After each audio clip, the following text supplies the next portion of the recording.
Okay, thanks for your patience, everyone. Just want to make sure everybody had a chance to get settled. I'm going to go ahead and call this meeting of the West Hollywood Planning Commission to order. It is Thursday, September 5th. Welcome.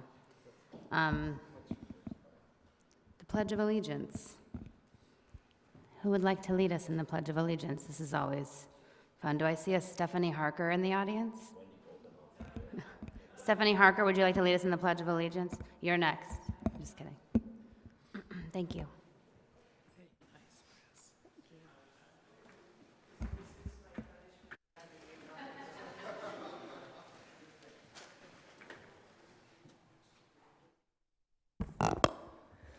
I pledge allegiance to the flag of the United States of America and to the republic for which it stands, one nation, indivisible, with liberty and justice for all.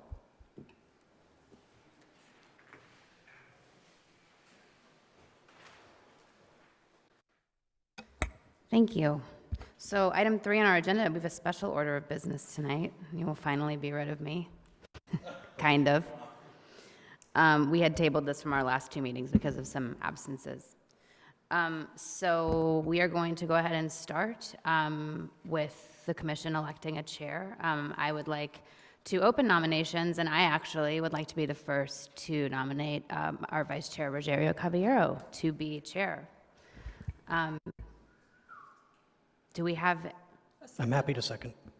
Okay, an enthusiastic second, all right. Okay, any other nominations? Going once, going twice. All right, so we will close the nomination and request a roll call vote. Thank you. Commissioner Carvalero? Yes. Commissioner Elchel? Yes. Commissioner Bass? Yes. Commissioner Buckner? Yes. Commissioner Erickson? Commissioner Hoopengarner? Yes. Commissioner Jones? Yes, Congratulations, Chair Carvalero. Thank you. congratulations.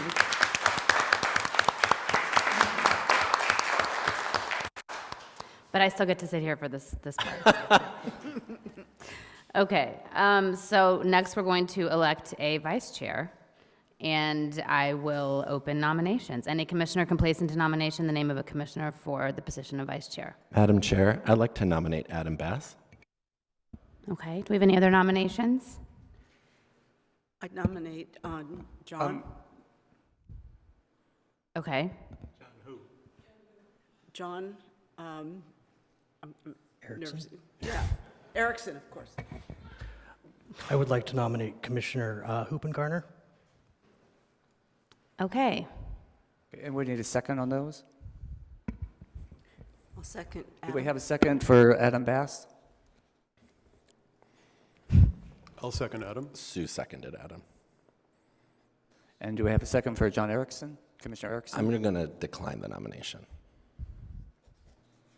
And we have a second for Commissioner Hoopengarner. Yes, I'll second. Okay. As I call you, you just can vote for one. Chair Carvalero? Adam Bass. Commissioner Elchel?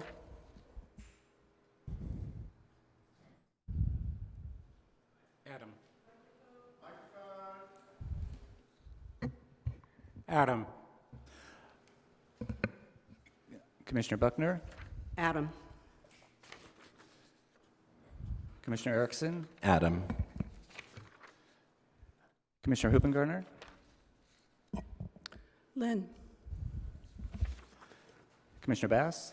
Hoopengarner. Commissioner Jones? Lynn Hoopengarner. We have 4 for Commissioner Bass, 3 for Commissioner Hoopengarner. Congratulations, Vice Chair Bass. Congratulations. All right. So because I've never done this part before, David, do we move now or do we stay tonight and then we turn? No, you remain in your seats for the remainder of the meeting, and the next meeting, the seats will change. Okay, Yeah. but does Commissioner Caballero run this meeting now? Yes, he does. Okay, So you great. can pass the gavel to him at this time. Well, let me just, this is a very symbolic move, just so you all can see. I should also note, just as a quick note, this will be my last note as chair this time, that this meeting, for whatever reason, is not available via public access this evening. It is still available streaming on WehoTV and via Apple TV and Roku. I'm not sure the reason for it not being available on public access, but there's some kind of a technical issue. So I just wanted to make a note for anybody watching, I hope watching at home. I hope you all have the internet. Okay, and with that, I will stop talking. Thank you, Commissioner Jones. David, do we have roll call? Thank you. Commissioner Elchel? Here. Commissioner Buckner? Here. Commissioner Erickson? Here. Commissioner Hoopengartner? Here. Commissioner Jones? Here. Vice Chair Bass? Here. Chair Carvalero? Here. And do we have a quorum? Thank you. Do we have any changes to the agenda tonight? We don't, do No. we? No. Do I have an approval for the agenda? I'll move. And a second? I'll move, sorry. Moved by Commissioner Jones, seconded by Commissioner Erickson.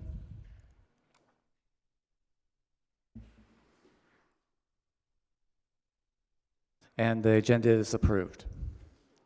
Do we have any updates or changes to the meeting minutes from our August 15th Planning Commission meeting? None?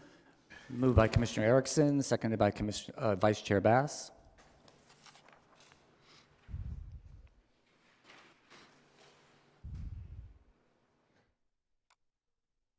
And the minutes are approved as a Great. Do we have any public comments at this time, David? yes, we have one. Stephanie Harker. Great.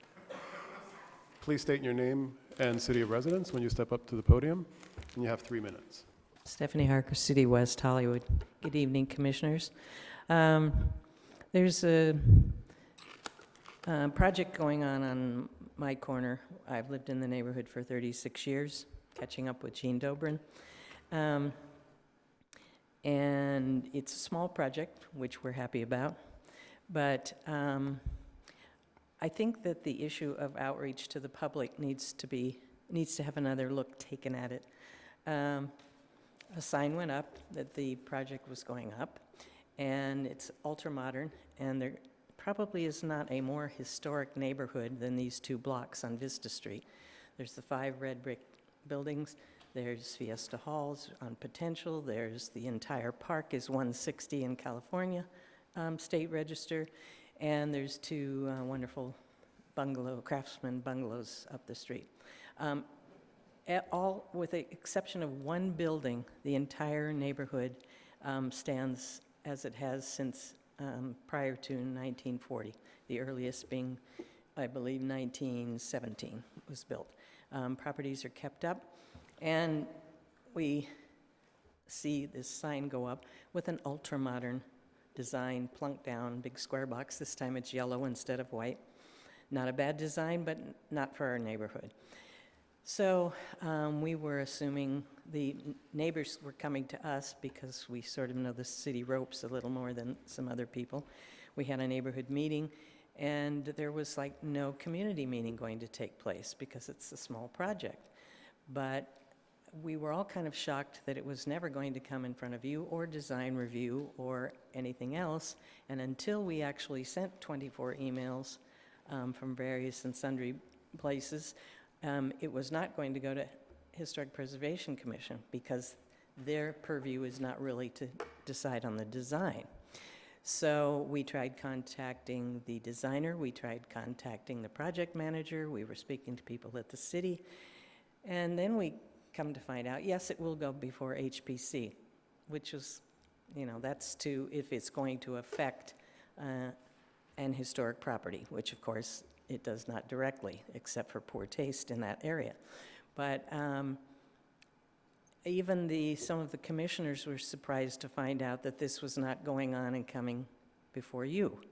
And that it said twice in the staff report that it was going to be decided by the director. There'd be a Director of Planning and Services. And we found out that that wasn't true either, that it was going to be decided, that this design in our neighborhood was going to be decided by a staff member. So that was kind of surprising to everyone all the way around. And again, it's more about the outreach that no one knew, and that some of the commissioners on HBC, I don't know if any of you knew, that things are being decided about design that leave the public out, and we're not happy about that, and we hope it changes. Thank you. Thank you. I also want to speak to anybody in the audience who wants to make a public comment during our public hearings. Please fill out a speaker slip and hand it to our Commissioner Secretary, so when turn comes up, we'll be able to call you. I don't see John Kehoe today. Do we have a director's report? Or We do not have a director's report this evening. great, thank you. So do we have any Planning Commission-related items for my fellow commissioners? Commissioner Jones? Well, first, let me just be the one to say out loud, congratulations to you and to Commissioner Bass Thank you. on your elections this evening. You'll do an amazing job, and I hope I have taught you well. You have. So there's that. I also, since no one is exempt from my punishment, I also wanted to wish a very happy birthday to none other than John Erickson. It's his birthday today, so please, everyone, make sure to give him extra harassment. Finally, I wanted to make two notes. One, we have our Congress of Commissions and Boards next Wednesday. I have to be in New York for business. I will not be able to attend, but it is something I expect most of us will be at. I should also make a note publicly that I will not be at our next meeting. I am going finally on vacation this year and will be abroad, so I will not be at the September 19th meeting. I just wanted to make a public note of that. So that's it. Thank you. Any other comments? Yes. Commissioner Hubengarner? I just wanted to congratulate you, Rogerio, on, it's in Go Architect, yes? Go Architect. Rogerio has won second place in a design competition designing a new roof for the Notre Dame Cathedral. Wow. And it is quite spectacular. And as I said earlier, it's practical and beautiful. And I look forward to seeing what happens next. Commissioner Altschul? Yes, congratulations to the newly elected chair and vice chair, but especially many thanks to the outgoing chair, Stacy Jones, who has done one of the most marvelous jobs of conducting the meetings that has ever happened in my 20-some-odd years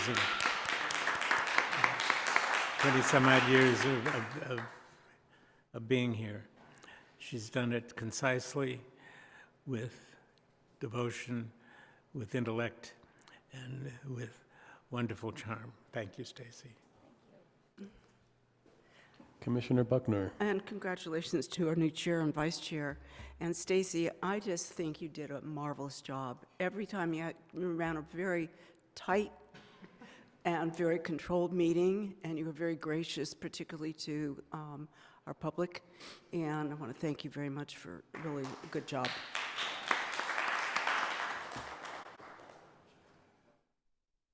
Commissioner Erickson? Thank you, Mr. Chair. I want to congratulate Adam and Rogerio as well. I just also want to give my praise and accolades to Miss Jones, as I call her. I had the due pleasure of being friends with Miss Jones before coming on this commission, and being the newest commissioner, she really made sure I understood everything, took me under her wing. All of you did. It's a great commission, but you went above and beyond for me, Stacy, because that's who you are, and I love you to pieces. And I'm just so thankful that the City of West Hollywood was able to be under your leadership for the last year as chair, as well as vice chair, and now in this new stewardship. So it's just truly wonderful to see the work that's being done here. So congratulations and thank you. I want to say thank you to Commissioner Jones, Chair Jones. It was an amazing year, and I learned a lot from you, and I have big shoes to fill. And before that, I watched Sue Buckner in that seat, and she was incredible. And then David Agai before that, who was incredibly articulate. I learned a lot from all three of you, and I hope I can do as good a job as you have done. Thank you. Chair, I wanted to say thank you to Stacy, too. I put it in writing a couple of weeks ago, and I just wanted to say it in public because usually I keep those things between people, so thank you. Chair, the admiration for Stacy Jones is unanimous on this commission. Thank you, Stacy. Can we get an official motion? Fan club motion. Okay, so we don't have any items on the consent calendar, do we, David? There are no items for consent calendar. Great. So then that takes us to our first public hearing, which is its own text amendment in regards to the property maintenance standards in our municipal code. And I think Rachel Diamond will be giving us, oh no, you'll be giving the staff report? That'll be me. Great, thank you. Sure. Good evening, Chair, Vice Chair, and members of the West Hollywood Planning Commission. My name is Daniel Mick, and I'm the Code Compliance Supervisor for the city. Joining me this evening is Rachel Diamond, our Acting Long-Range Planning Manager. Got that right? The item before you this evening is a proposed zone text amendment, or amendments to chapters 1920 and 19.30.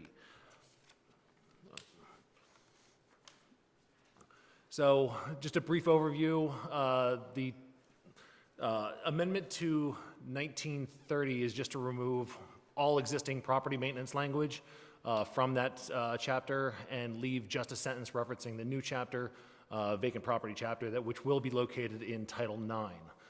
Chapter 1920, we're just going to add a simple reference to the proposed construction management chapter, which will also be located in Title IX as Chapter 9.70. So before you up on the screen is just the simple amendment to 1920-040. It's just the reference, like I said, to Chapter 970 of this code. And here's the language that we are proposing to put into 19.30. Just referencing anybody that owns a property must comply with the property maintenance standards found in Chapter 9.60 of this code. So the reason why we're doing this is because the staff is seeking to create a new title, or excuse me, a new article in Article 5 in Title 9, which is our Public Peace and Safety chapter, or title. In those, there will be 3 chapters in there, one for property maintenance, one for vacant properties, and one for construction management. And I'll go over, just to do a brief overview for all 3 of those. The property maintenance chapter is going to be, like I said, relocating and then strengthening the property maintenance language. There's a few major changes that we would like to call out. The new language would call out what constitutes substandard housing, something our current code is silent on. There's better language regarding rodent infestation or harborage of rodents and insects. There's better defined vegetation standards. Currently our code is very vague on what constitutes dead, dying, or overgrown vegetation. It also sets or establishes standards for when the city may deem a unit or a building uninhabitable. It's something that we encounter on a not regular basis, thankfully, but it does happen. And so this code will actually give us the guidelines. And finally, there'll be much better elevator maintenance and repair provisions. The vacant properties language is really consolidating the 2 areas of the code where vacant property language is currently found in Title 19 and Title 7. The idea is to put the pressure on property owners to either develop their property or keep it inhabited. Some of the major features, it'll establish a vacant property registration program. It will categorize vacant properties into one of 4 categories, either stable, at risk, problematic, or failed. That goes from the best to the worst. And the fees for the vacant property registration program would be dependent on the classification of the property. It also requires the submittal of a vacant property mitigation plan. This is kind of details how each specific property will be maintained moving forward during its period of vacancy. And it can be tailored to that specific property. The new language will also establish basic maintenance and security requirements for single-family properties, multifamily properties, and commercial properties. And finally, it gives the Public Works Director a tremendous amount of flexibility to modify any of these requirements depending on the particular facts of the situation. One thing I did want to note is that we understand that there's been some inquiries from the community about how to address problems, how to address problem properties and when they can be demolished. Staff has recently come up with additional ideas about when to allow for demolition, but these ideas will be further vetted and will be presented to the City Council. We're just not ready to present those quite yet. And finally, the last slide. We'd like to create a chapter in Title IX for construction management. Really what it does is just codifies the construction mitigation plans, which are currently required for most developments. This will also help simplify and expedite the concurrent plan check process. It'll strengthen the protections for the neighborhoods.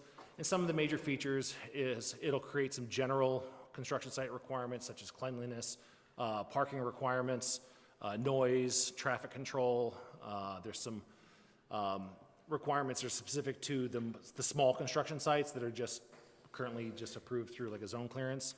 And then there's going to be additional requirements for the major sites. And those sites would be subject to stricter site security standards, as well as some community outreach and neighborhood meeting requirements, and more specific environmental protections. And with that, we are available for questions. Does the commission have any questions for staff at this time? Commissioner Erickson? Thank you, Mr. Chair. How do these different, the last slide regarding neighborhood outreach and community outreach, how do those differ from the ZTAs we did several months ago about constituent outreach when there are developments? For example, we've always talked about, I think you get what I'm going at, right? How do those differ, or do they fit into place in the same part of what we already codified several months ago? So they're just different parts of the process. So the conversation that we had a few months ago that ended up in a zone text amendment was requiring community meetings as part of the development permit. So typically a community meeting is occurring before an item goes to Planning Commission or certain projects that are administratively approvable as well. And then these community meetings and outreach would occur prior to actually starting construction itself and when you're in the process of getting your building permit. Well, it goes a little bit beyond that. I mean, so the community outreach is going to be throughout the duration of the construction itself. That's where we expect the developers to reach out to the community to let them know what the proposed long-range schedule is, the short-range schedules, any potential impacts that they're going to hear. You know, like, hey, we're going to turn the power off for 2 days, so just giving you a heads up. Or, you know, hey, we're going to go through a long stretch of jackhammering, so you're going to have a heavy noise impact. Let the community know what to expect before it actually happens. So that's kind of what we're codifying here. Yes. So just a secondary question. So we had a very well-respected member of the community here tonight who knows what's going on. Would these types of additional outreach measures address some of the concerns she brought up? Well, it does, because it sounds like there's a development going on in her street that could involve construction. So if there's additional outreach or neighborhood meetings going on and community outreach, it would address that concern. Yes. Okay. Any other comments from commissioners? David, do we have any public speakers on this? We have no public speakers. We do have one person who chooses not to speak. They are in support of staff's recommendation of approval. That is Stephanie Harker. Okay. Then I guess that opens up commissioner deliberation on this. Do we have any comments, and who wants to start? Commissioner Hoopengardner? Yes, I would like to first note that Bianca did promise at long-range planning that she would come back for this. That is true. Anyway, we wish best for Bianca. Meanwhile, back at the ranch, staff, you've done an excellent job on this. I think this is very thorough and well-organized, easy to follow. I do have just one concern, and that's on page 9 of the ordinance. And I understand, I appreciate where you're trying to go with it, but I think that the interpretation that could happen here could get us into a bit of a problem. Under L, under your overgrown, dying, or dead vegetation, it says the following additional requirement shall apply to all vegetation on private property and within parkway areas. Ground cover, weeds, and similar vegetation shall not be permitted to grow taller than 6 inches. The problem is the word ground cover. And as your own definition on page 2 of the subsequent ordinance defines ground cover to include grass, moss, thyme, and clover, etc. Ground cover is a landscape term for plants that are low growing that cover the ground. But the risk with this is that's a planned plant, if you will. It's a plant that could get taller than 6 inches and still be a perfectly lovely ground cover. And the intent, I understand, is really to focus on grass, lawns that have been let go and that kind of thing. But the word ground cover to me is very problematic and could potentially lead to conflict over, wait a minute, that's my properly growing plant, and it's just lovely, and we're not going to make you rip out your rose bush because it's more than 6 feet or 6 inches tall. The ground cover goes to 8 inches or 12 inches just because it happens to be very exuberant and had a really good winter. That word, I think, just is problematic, and that's all. Thank you. I will, actually, I think we need a definition of that in this section that addresses that. I'll be happy to take that under. Okay, I mean, otherwise, I think everything we addressed in long range, you addressed very well and handled. We took that 180 days to 90 days. I think Adam's comments were incorporated as well, so that's my only comment. Commissioner Erickson, do you have comments? No? Commissioner Jones? I don't want to speak preemptively, but I'm inclined to move this forward, taking into account Commissioner Hoopengarner's note about the ground cover definition, if that's something that you're willing to look into. But again, that's the motion on the floor, but I don't want to preclude any additional discussion about it. Mayor Altschul? I think it's well phrased, and I think it's necessary, and I intend to vote for it. Vice Chair Bass? Yeah, I just want to commend staff. I think this is a lot of hard work that has gone into this, and I appreciate with a lot of vacant properties in my neighborhood, I've had to work with code enforcement quite extensively on some of those properties, and I believe these tools will be really helpful to the city and to the residents in the community to address those things. And just point out that this commission about 2 years ago decided to include a condition in all of the projects we saw that would prohibit worker parking on streets in West Hollywood. They'd have to find off-street parking, and I'm just thrilled to see if this passes council that would be codified in this ordinance under the construction mitigation. So I appreciate staff including that because it's a pet peeve of mine, and I appreciate that being included. And I will be supporting the motion that Commissioner Jones suggested. Commissioner Buckner? Yes, I'm inclined to support this. I'm glad that we're clarifying things for our community so that people know what is expected in terms of maintaining their property. I think it provides a good basis for people, because when you walk around in the neighborhood and you see all the weeds and I think it doesn't look good for our visitors to our city. And so I think this will help us to have a much better handle on it, and it will allow us to have more consistency in terms of maintenance and violations of the code when it's clearer. So I look forward to looking at a city free of weeds and growth coming up underneath fences and so forth. So thank you. I'm going to support this. Great, thank you. Well, this one's pretty easy. I'm in complete support of it. It makes complete sense to me. When I read through it, one of the things I thought is like, how do we enforce these things? Some of the things that are in there, but just having them there just gives us a launching point in case we do need to make an issue or bring it to somebody's attention. So I'm in support of it also. And I see that we have a motion on the table by Commissioner Erickson and second by Commissioner Hoopengarner. So we can vote.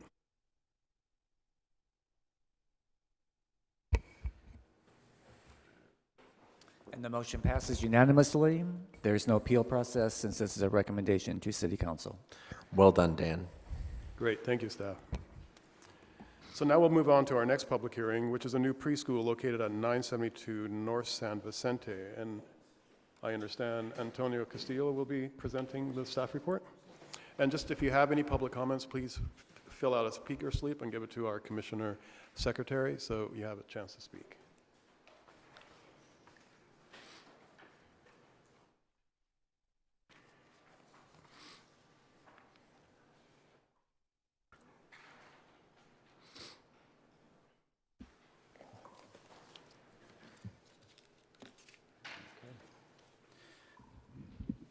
Good evening, Chair Cavallero and members of the Commission. Antonio Castillo, Associate Planner with the Planning Division. The item before you is a project that came before you back in February 21st of this year. It was continued. As you may recall, the project, the proposal is a request to redevelop the existing residential property with an approximate 8,300 square foot, 3-story preschool above a 1-level subterranean parking garage. The garage also containing the pickup and drop-off area for the students. The preschool is designed with 6 classrooms and can accommodate a maximum of 72 students. The project was continued to allow the applicant an opportunity to address the Commission's concerns regarding the drop-off and pickup area, vehicular circulation, queuing, and noise. As a result, the applicant has worked with their consultant team over the last several months to research the areas of concern and make critical changes to the physical and programmatic design of the project. Since the previous meeting, the building's design remains substantially the same, except for the revisions to the subterranean parking garage to reflect the Commission's concerns and most recently, the elimination of the rooftop use. The architectural, or the plans previously presented showed a bottleneck to the in the underground parking structure that prevented 2 vehicles from being able to drive up and down the base of the ramp simultaneously. Vehicles entering and exiting were expected to alternate as they approached the base of the ramp. At that time, the ramp configuration constrained the clearances needed for the opposing vehicles to bypass each other without having to alternate. The redesign allows the driveway ramp to be shortened, alleviating the bottleneck and increasing the pickup and drop-off queue capacity to allow for up to 12 SUV-sized vehicles, an increase of 3 vehicles within the queue. The outdoor instructional space are designed to dampen the sound by creating a cocoon sound absorbing materials.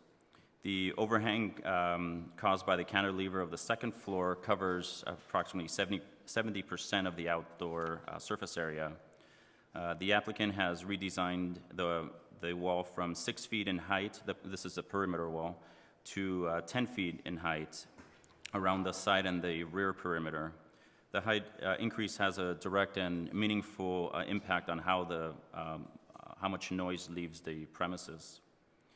The applicant is requesting a modification to reduce the width of 2 mechanical lifts from a standard 9 feet for a space that's abutting an obstruction, in this case a column, to 8'2", a total of 9% reduction. This modification was not addressed in the staff report, given that it was recently introduced, along with the addendum for the parking sheet that you received earlier today. Staff has reviewed the addendum and agrees with the revisions as a better solution for the layout that was previously included in your package. A revised resolution was provided to include the modification request. That language is included in revisions to section 5 of page 2 of the resolution. However, as an alternative, staff would recommend that the modification itself be included as a condition of approval for further review and approval by the director. And so the staff wants to offer those 2 alternatives, one either to be adopted as part of this modification or as a condition of approval. The 8 parking spaces within the 4 sets of lifts will only be used for staff parking.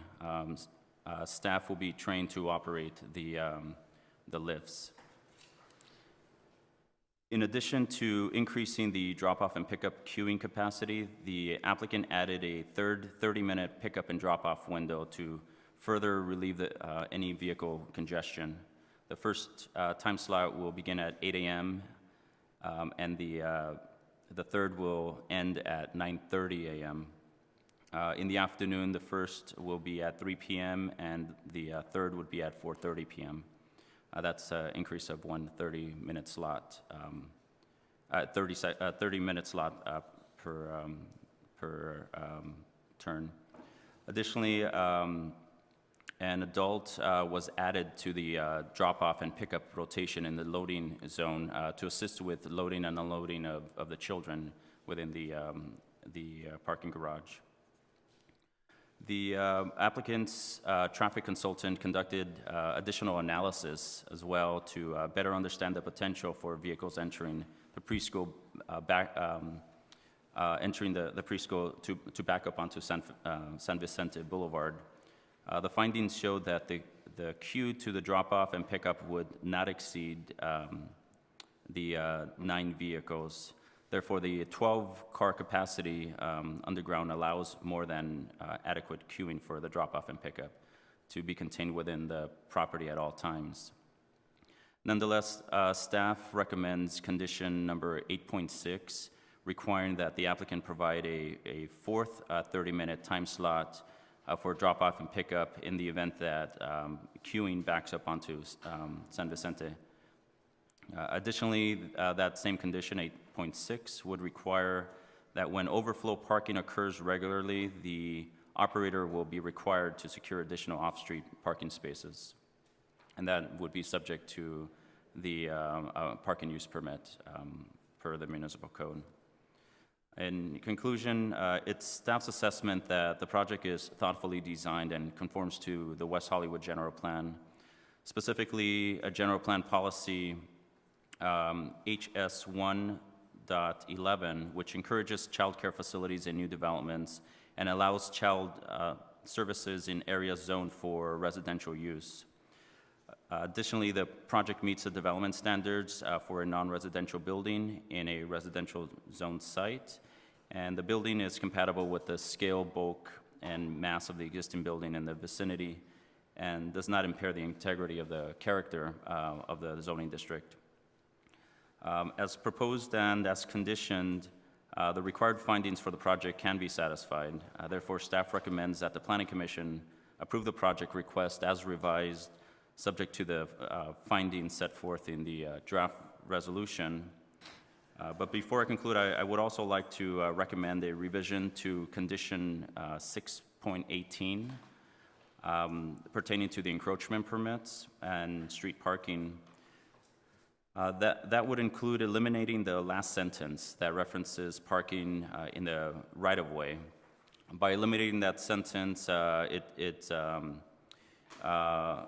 condition will not conflict with condition 11.7, which prohibits construction workers from parking on any West Hollywood street.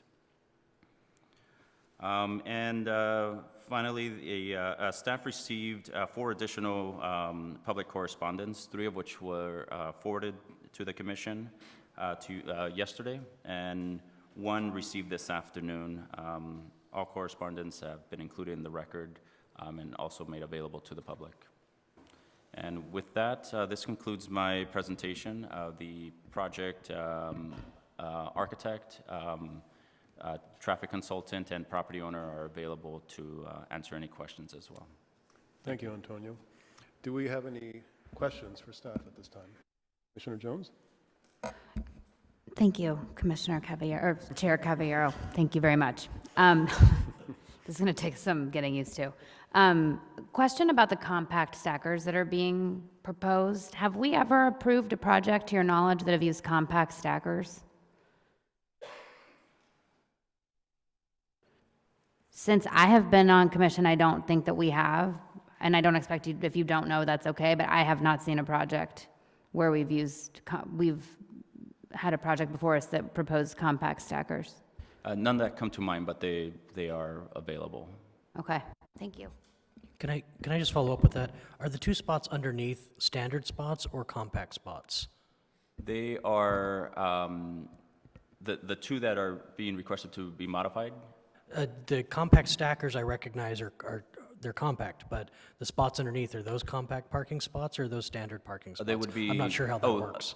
They would both be the same, so compact. Okay, so 4 of the spots are standard there and 4 of them are compact.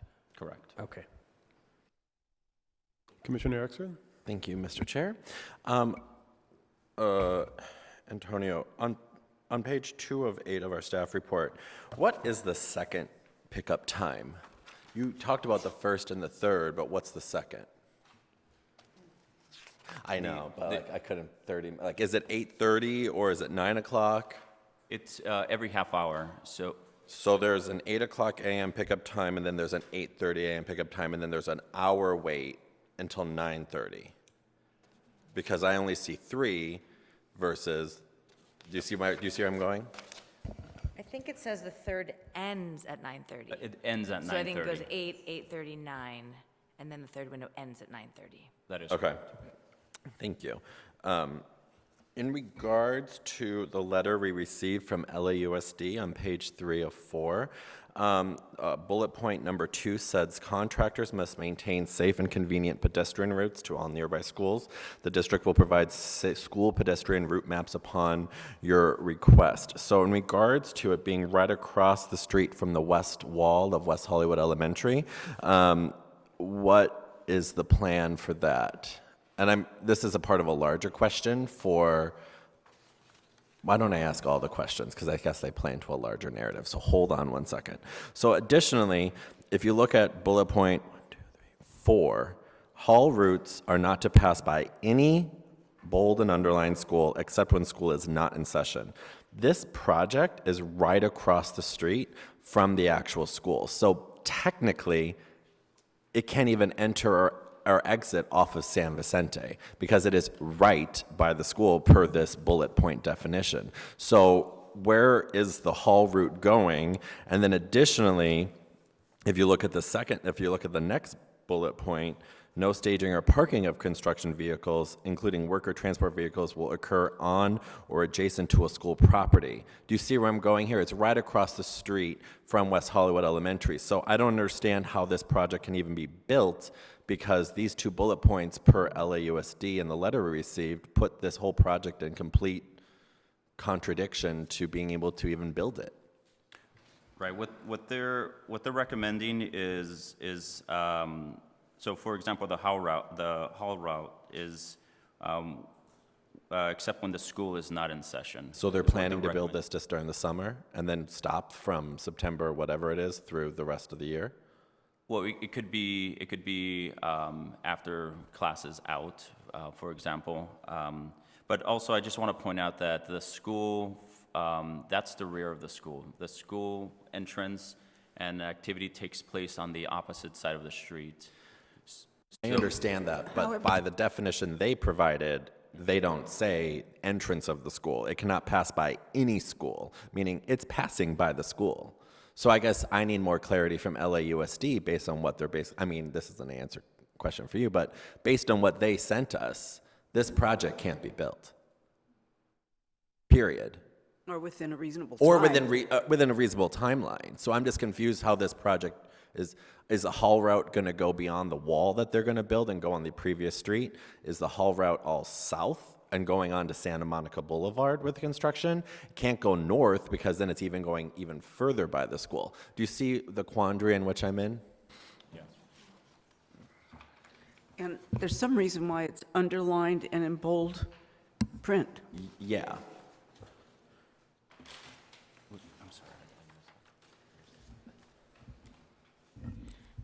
We're going to let the applicant talk about their construction methods and timing. We're not, what their haul routes are planned to be, what their timing is for construction.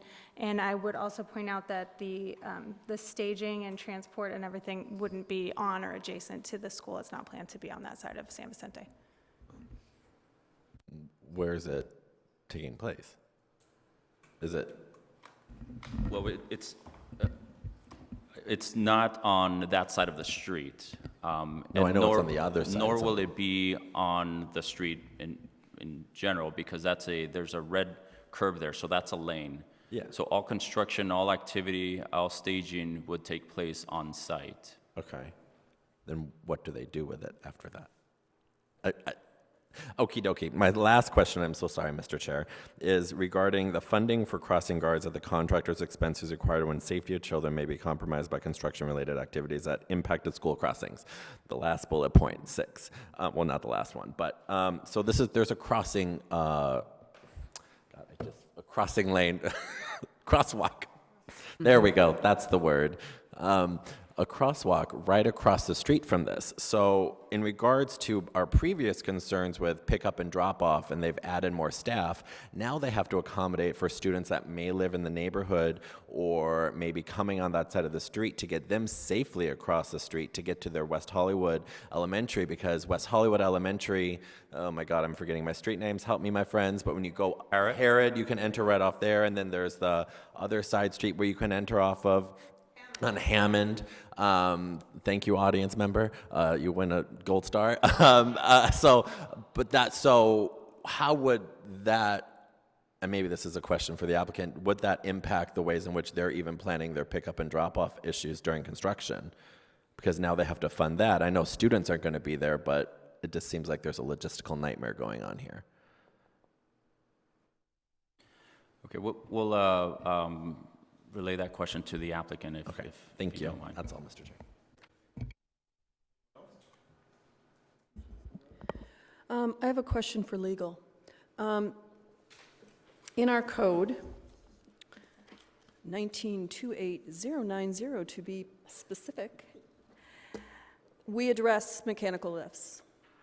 And the mechanical lifts in non-residential uses shall be operated by a valet or an attendant at all times. Now, staff is saying that these preschool teachers are going to be trained on how to use a mechanical lift. So my first question is actually for staff. What does that training involve? Is there a certification required that, that person is qualified to run that lift? How many hours is that? So that, is this a practical thing? And for legal, the question is, what's the liability around that? That a preschool teacher is running a mechanical lift. We're not talking about a residential lift that's a push button. This is, this is a commercial lift. So that's my question.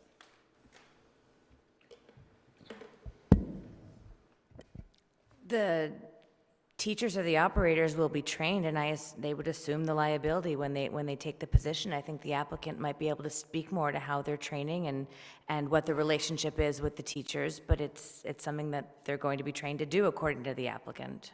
So the teacher would assume the liability, or would the business assume the liability? Maybe they haven't. I think the applicant's going to have to answer what kind of insurance they have.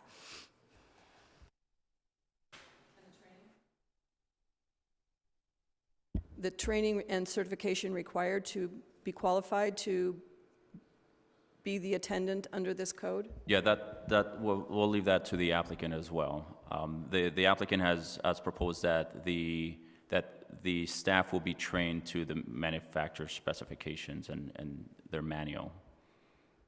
My question is, what are those manufacturer's specifications in terms of what's the training period? What is, how does one pass the class, if you will, et cetera?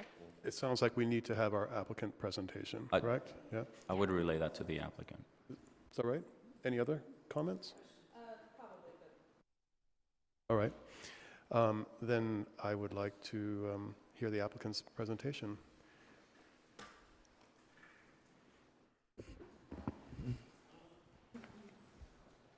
And just a reminder that the applicant will have 10 minutes to present. Thank you. And just remember to state your name and city of residence before you start your presentation. Thank you. Nasim Palavan, Los Angeles. Is there a timer to follow? Okay. Is there a timer? I don't see. Is there a timer? There is. It's 10 minutes. I'll let you know when. Oh, okay. Okay. On February 1st, I proposed a CUP for a preschool at 972 North San Vicente. The commission requested that I return with a more thorough design in consideration to the traffic and acoustics surrounding the area. As difficult as it was to not receive an approval after a 3-year journey, I am humbly and sincerely standing in front of you with a better building and program. We carefully listened to your feedback. Our design team, including traffic and acoustic consultants, as well as the City of West Hollywood, came together to make changes we did not initially foresee as changeable. And I would like to begin this presentation by saying thank you for the encouragement to move forward.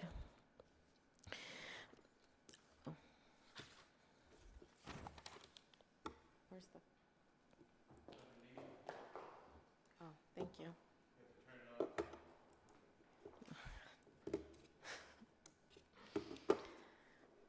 Thank you. Oops. Okay. We address the traffic concerns on 3 levels: on-site parking and circulation improvements, drop-off and pickup adjustments, and CRAIN and Associates extensive analysis.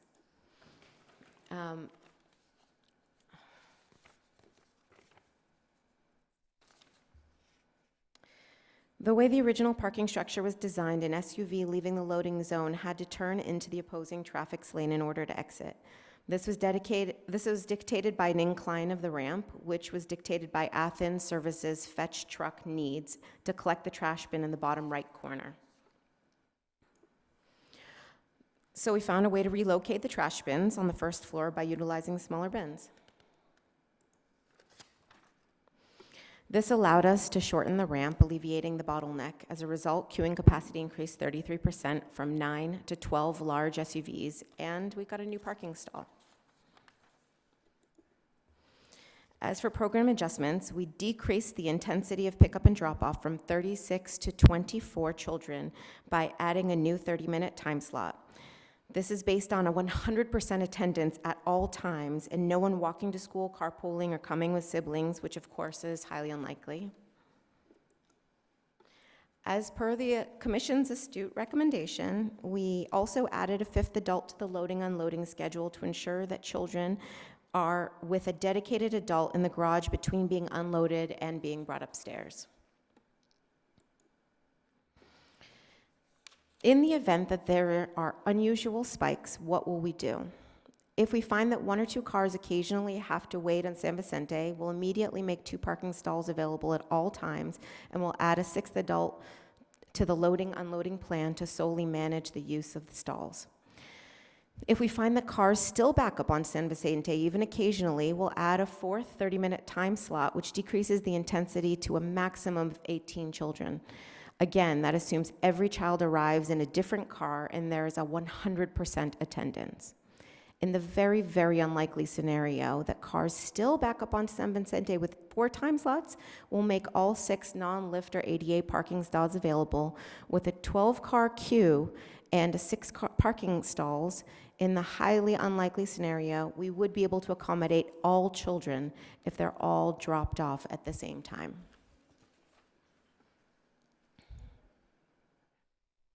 Now, I would like to introduce Diana from CRAIN Associates. Good evening. My name is Diana Skidmore. I'm the Managing Director of CRAIN & Associates. I reside in West Los Angeles. CRAIN & Associates has been retained to conduct a detailed queuing analysis both on and off-site. We collected 5 weekdays worth of data and used the Thursday data for our analysis since Thursday had the highest traffic volume for the week that we conducted the counts. We looked at various similar schools, but, and it's not a mystery to anyone that many preschools do not have parking or on-site queuing, so it makes it very impossible, very hard to collect comprehensive data. What we had available was the Harkham Hillel Hebrew Academy, which actually has an entire profile of students from preschool, actually even younger than preschool, all the way up to middle school, or actually junior high and middle school. And we used their data because the preschool population has an exclusive drop zone that we actually did ground surveys for. And we actually had the opportunity to conduct that on a very rigorous basis, basically having manned ground monitoring. And we used Harkham's midday service rate, which is the pickup time for preschool, because that had the longest period, which was 4.29 minutes per car.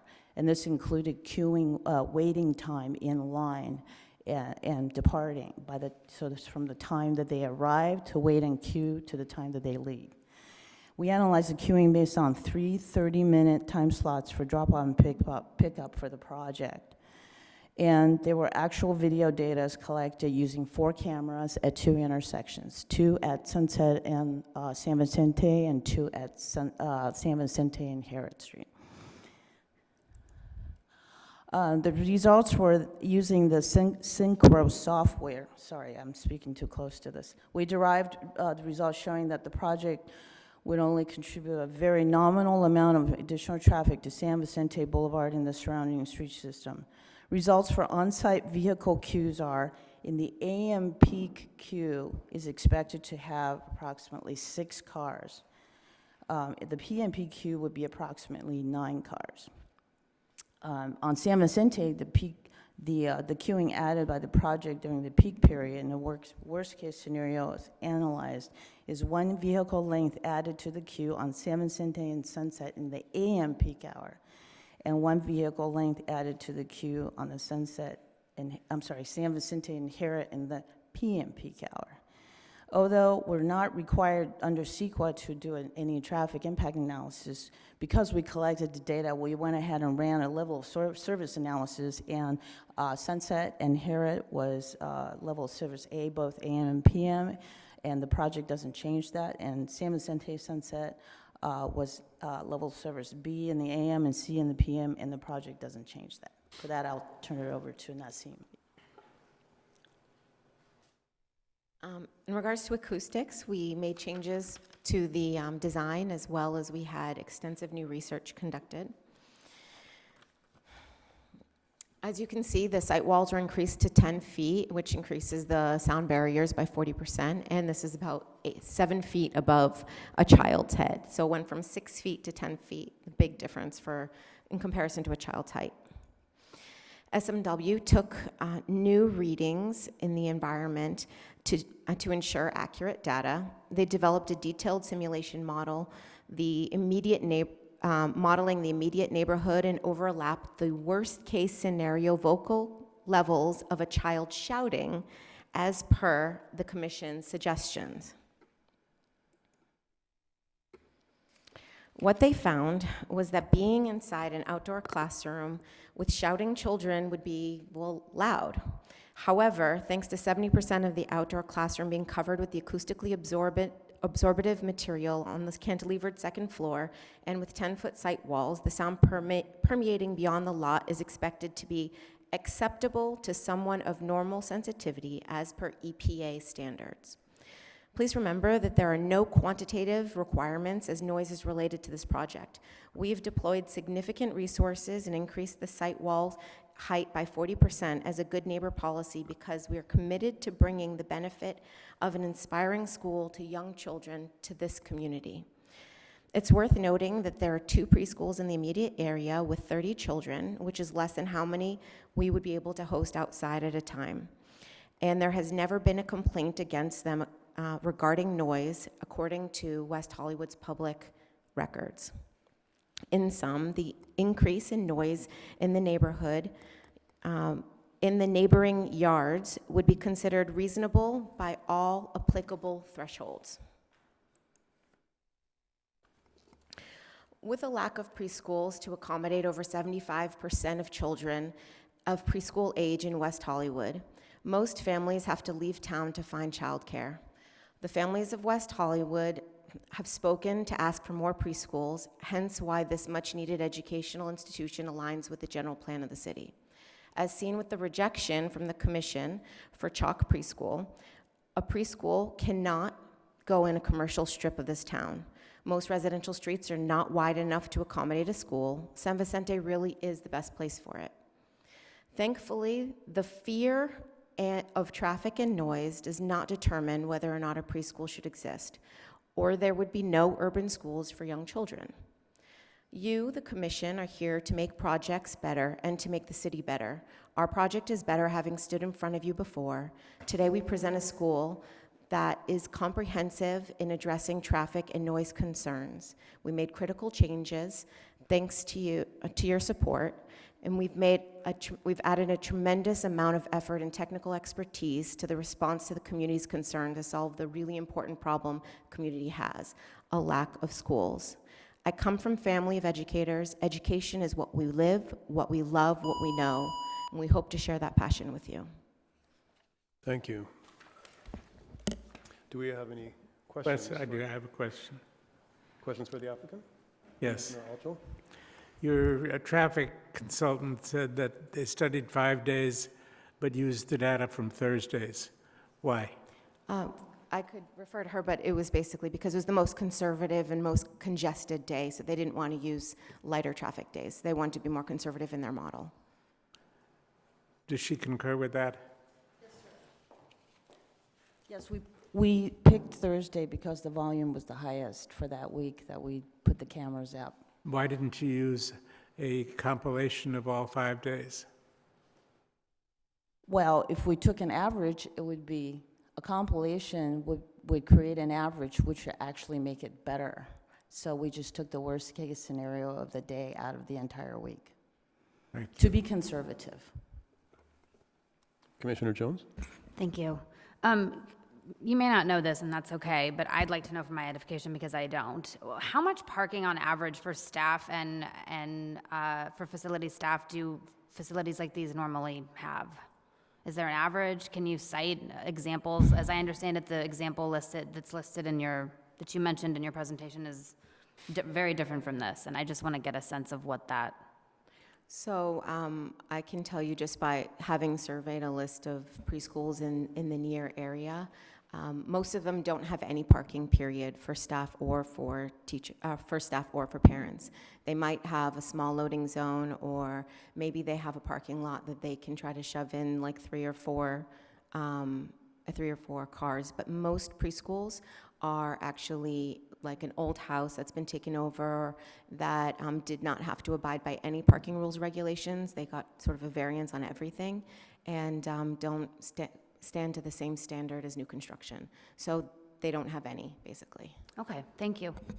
And Antonio, it's true that this project only requires 7 parking spaces, and they're providing 11, correct? That's correct. Commissioner Erickson. Thank you very much for your presentation.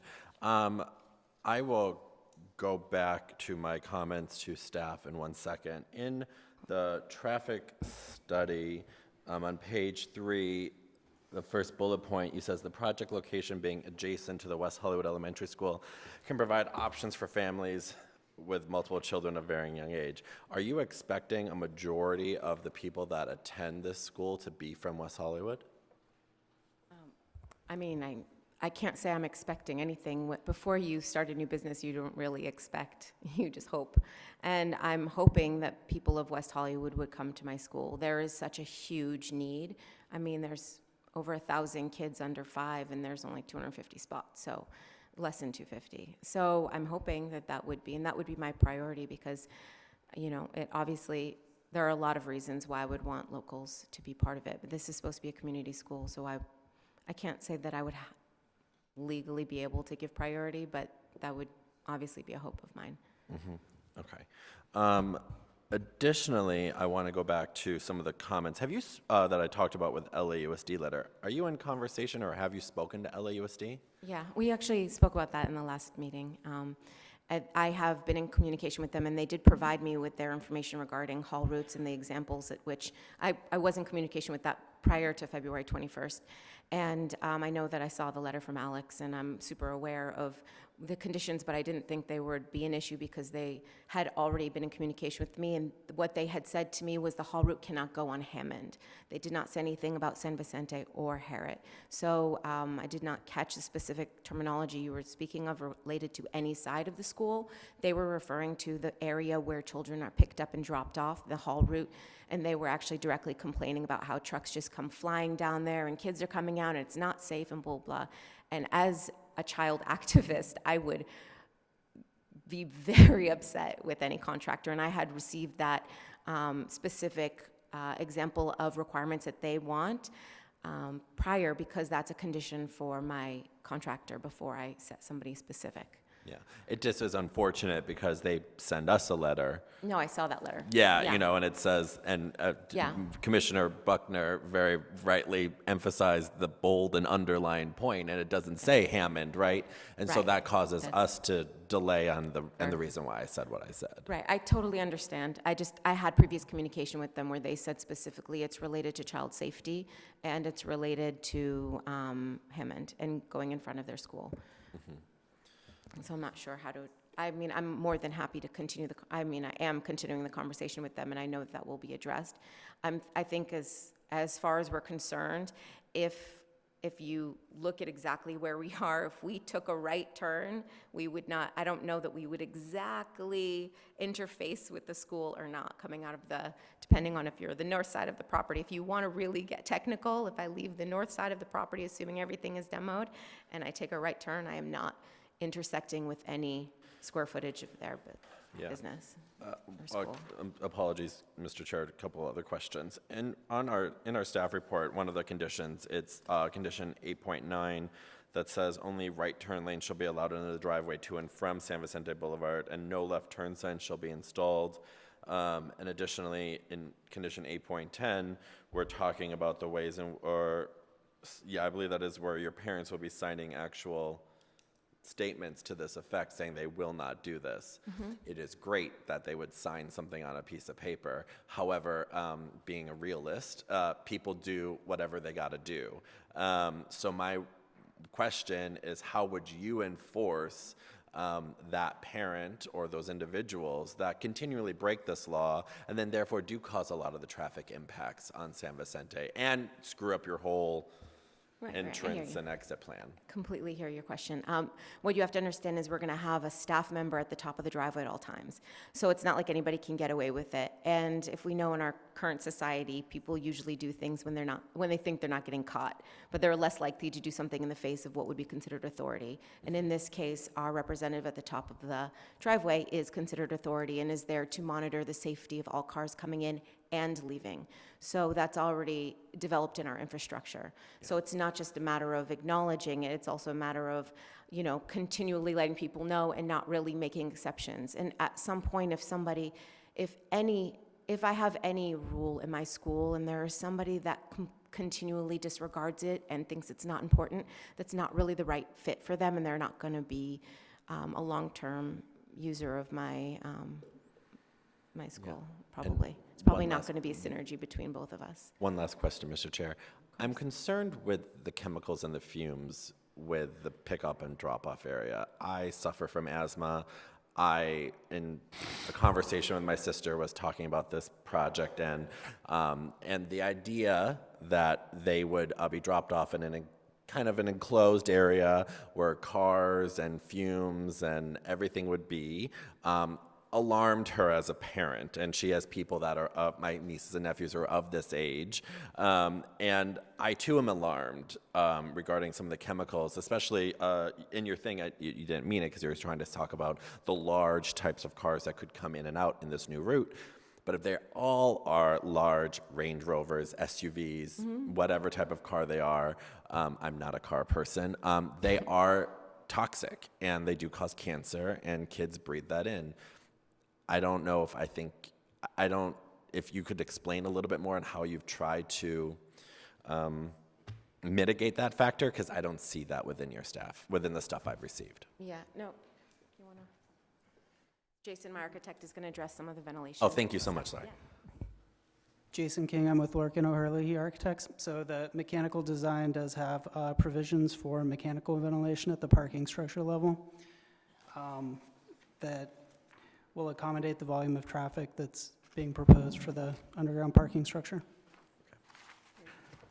Just to add, I mean, to be honest and realistic, first of all, we have a double wide driveway. I actually did have carbon dioxide poisoning once in my life caused by being underground, fixing a fire, and I was underground for 8 hours. And I mean, it really wasn't that big of a deal at the end of the day because I was a full-grown adult and it was mild, you know. But I'm sensitive to the idea, and I understand what you're saying. I think you have to consider a few things. The double wide drive aisle is direct air. We have a ventilation system like any other place would. The children are down there for a minute, 2 minutes. I mean, realistically, they're probably in their own garages for longer with a running car. And also there are, across the city, tons of buildings that have underground structures where there are valets that sit with cars running all day long. And I've not heard that to be a big issue. I mean, maybe it's my own ignorance on the subject, but that hasn't been a controversial subject in the buildings for which I have frequented. But I don't know if that satisfies your concern. Thank you. Commissioner Hoopengarter, do you have some questions? Question. Okay. We spend a fair amount of time observing pickup drop-off for lots of schools of all ages. Generally speaking, schools have communication devices that holds the kids at the above-ground levels in their play areas and waiting areas that are not really part of the garage or the driveway. It is not in the school interest to keep the kids in any kind of duration in the car facilities, because not only is it fumes, but the safety factor interlacing with cars is always a gigantic concern. So based on our studies over the last 3 decades for many schools around here, most schools communicate with two adult volunteers or staff that monitor and communicate and say, so-and-so's parents are here, send them down. They come downstairs, they wait probably a minute or so, and then, you know, there's a constant sort of a platooning of who's here, who comes down, so that communication is very commonplace, and the younger they are, the more rigorous that protocol is practiced.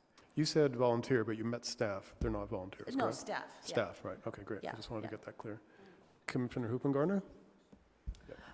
Yes, to the questions that I asked of staff earlier about the training required and the certification required for the lift system.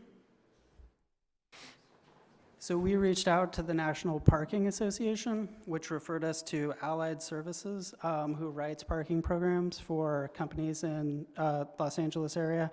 And there is no certification for operating commercial lifts. The training is done by the manufacturer. They recommended the training done with staff for the preschool would be equal to any valet that would have the same training from the manufacturer.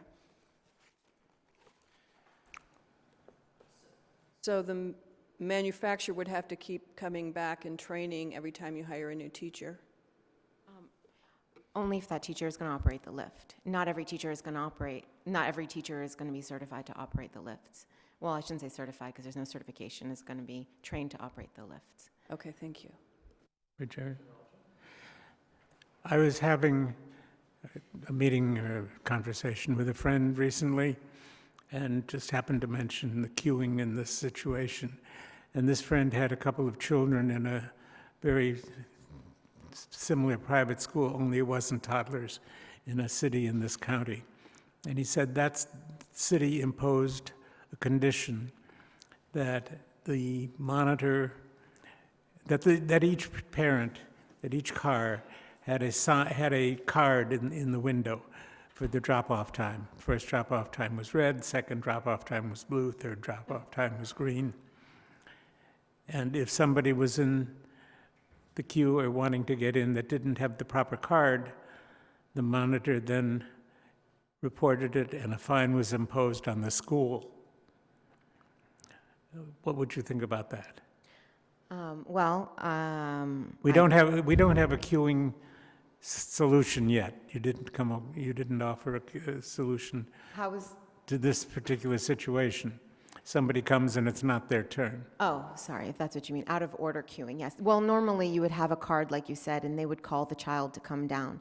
So the only time the time slots actually matter are when we have a problem with the time. In other words, if somebody Well, comes... in this situation, the friend was telling me that the monitor would then send the person away, say, go park someplace and walk back. Okay. I don't know that this is particularly effective for toddlers, but on the other hand, apparently, according to what he said, the city made a lot of money. Well, I mean, There are people that do this. I mean, I feel like color-coded cards for pickup and drop-off time, I made a note, that's actually a really great idea that I didn't think of. So it's much faster than putting a time down and saying like 8:20 pickup or, 9:20 pickup or whatever. Well, in your study So of I the like queuing that. problem, Yeah. just sort of add this into the mix of things to Yeah, study. no, I think it's a very good point. I actually really like the idea. Obviously, I didn't love the idea of the fines, to be perfectly honest, but I do like the idea of having a way to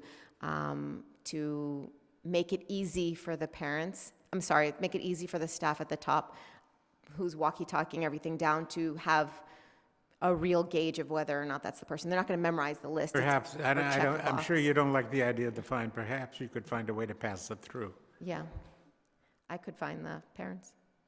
Do we have any other questions for the applicant? You do? Okay, I have Commissioner a Goodwin question Gardner? for the architect. Sure. Two questions, actually. One, the City of West Hollywood radius turn sheet for the plan check desk is a 24-foot radius. This is 23 and a half. It doesn't comply with the standards for the city.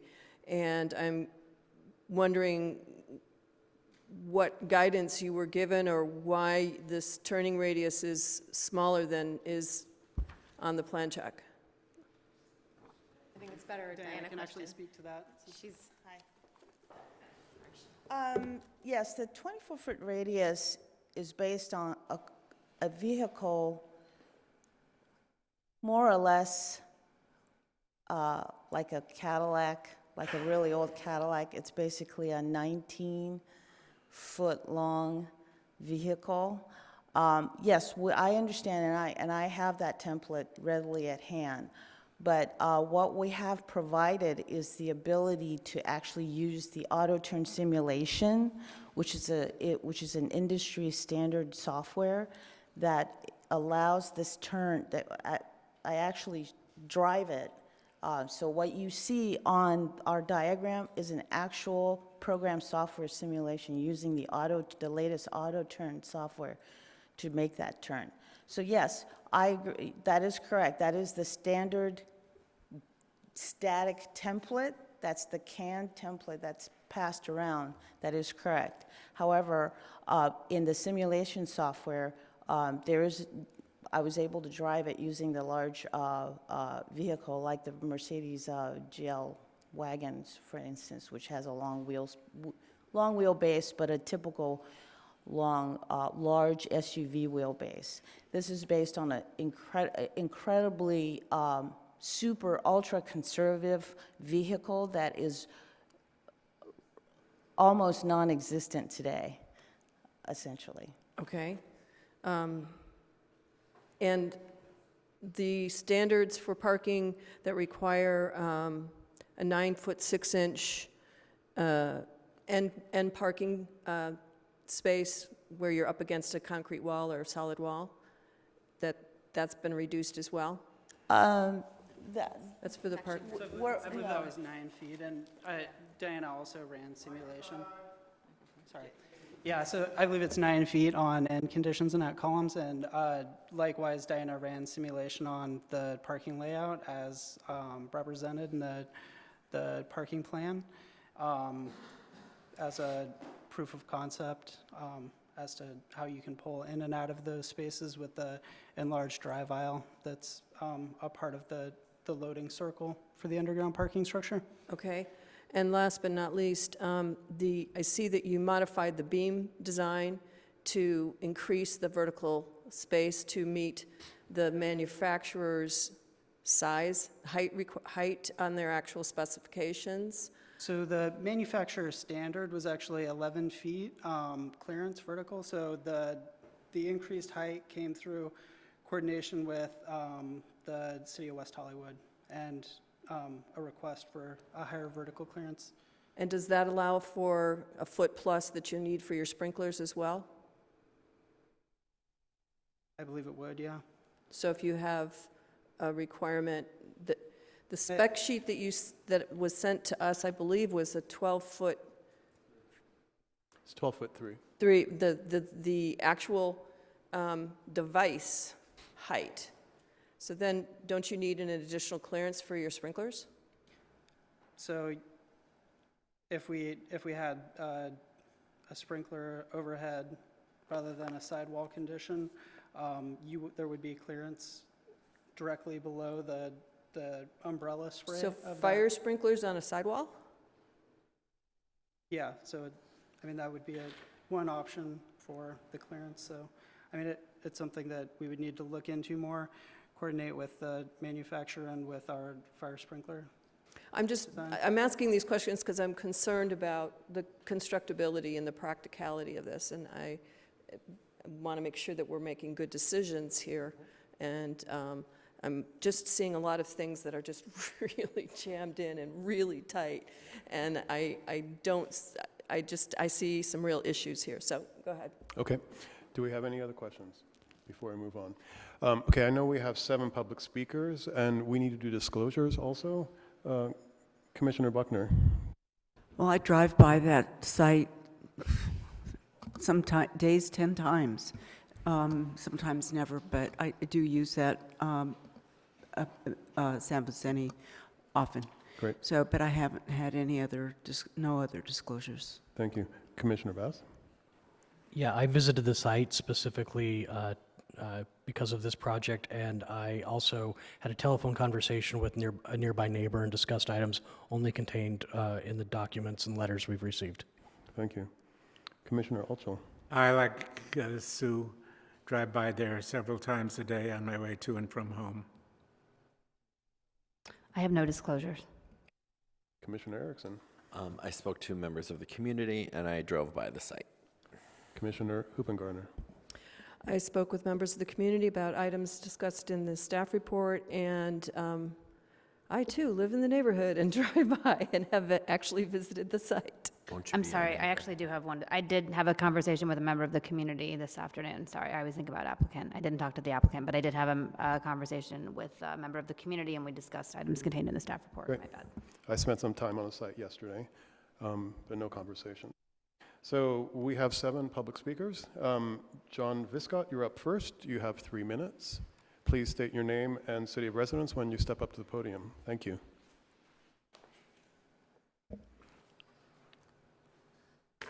Good evening, Commissioners. John Viscott, resident of West Hollywood for 25 years.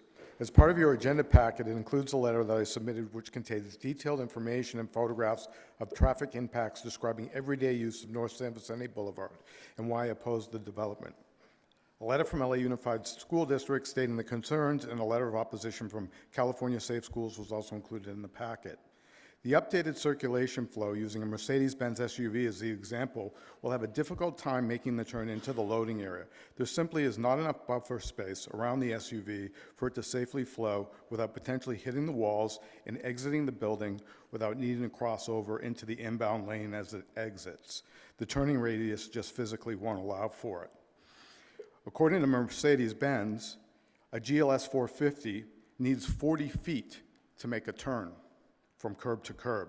It's 7 feet wide and 17 feet long. It's a very big vehicle.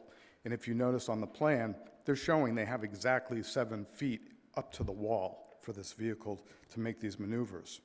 The plan assumes everything will go as planned to prevent backup on San Vicente, but with kids in the car, there can be many distractions and issues that arise. You have no clearance to open a car door as you are entering and exiting the building, and you won't have the clearance to open the right passenger doors until you arrive at the loading area. Meanwhile, you're sitting in a garage filled with car exhaust as you wait. As with the Chalk Preschool, the pickup and drop-off times are not realistic. The traffic study states, the findings showed that existing traffic does not experience long queues on San Vicente from the light at the intersection with Sunset Boulevard during the school's operating hours.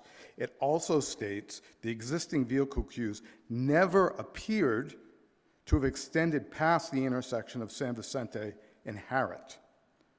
To the contrary, the photos that I submitted shows at any given time during the day, cars, trucks, buses can be backed up more than 600 feet south of Harriet Street. North of the project is a very busy loading dock and automobile entrance for the London Hotel. Just north of the London is the City Line and MTA bus stops, which can have 2 or more buses loading or standing at the bus stop at any given time. San Vicente Boulevard serves as a major artery for fire, sheriffs, ambulances, delivery services, MTA buses, City Line buses, tour buses, commuters, and residents. The intersections at San Vicente Boulevard and Sunset can be very overburdened with vehicles throughout the day. The traffic study states, further, we believe that the benefit of the project to West Hollywood community far outweighs the occasional traffic operational glitches that may occur. I don't think glitches are acceptable on such a critical artery. This is just not the right location for this use. I would also add, all you have to do is create a second circle, and you can clearly see that there's no way a vehicle can do this turn without coming back. They've actually made the situation worse. Thank you, Mr. Thank Viscott. you. Jacob Shelley, followed by Robin Nichols. Oh, yeah. Sorry, Miguel Padilla, followed by Jacob Shelley.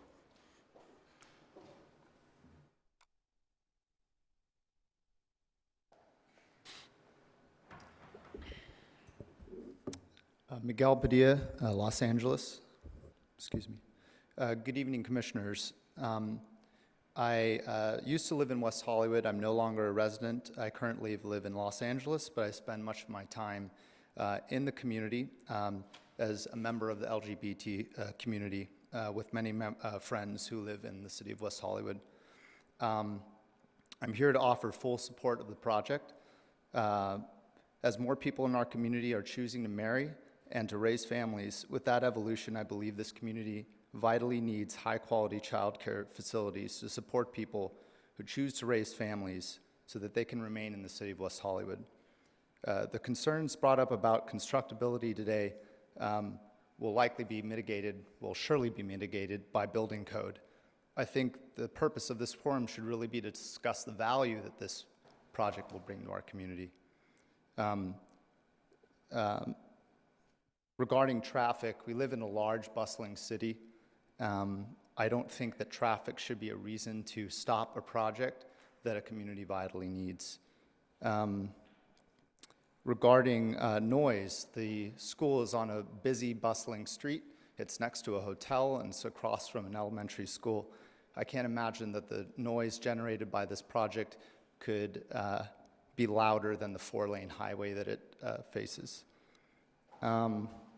Lorcan O'Herlihy is one of the premier architects of our generation, and having another building designed by him would be very valuable to the city. I've personally never seen a preschool as beautiful as the one that Lorcan has designed, and I think that it would add great value. For all these reasons, I urge you to support this project. Thank you. Jacob Shelley, followed by Robin Nichols.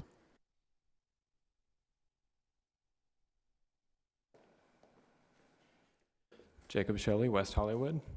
Good evening, Commissioners. As a resident of West Hollywood, I want to express my support of this project. Our city is evolving, and we have more and more families with children who are an important part of our growing community. I have many friends living in West Hollywood, both LGBTQ and otherwise, who have young children. I too plan to have children of my own and to raise them in this community.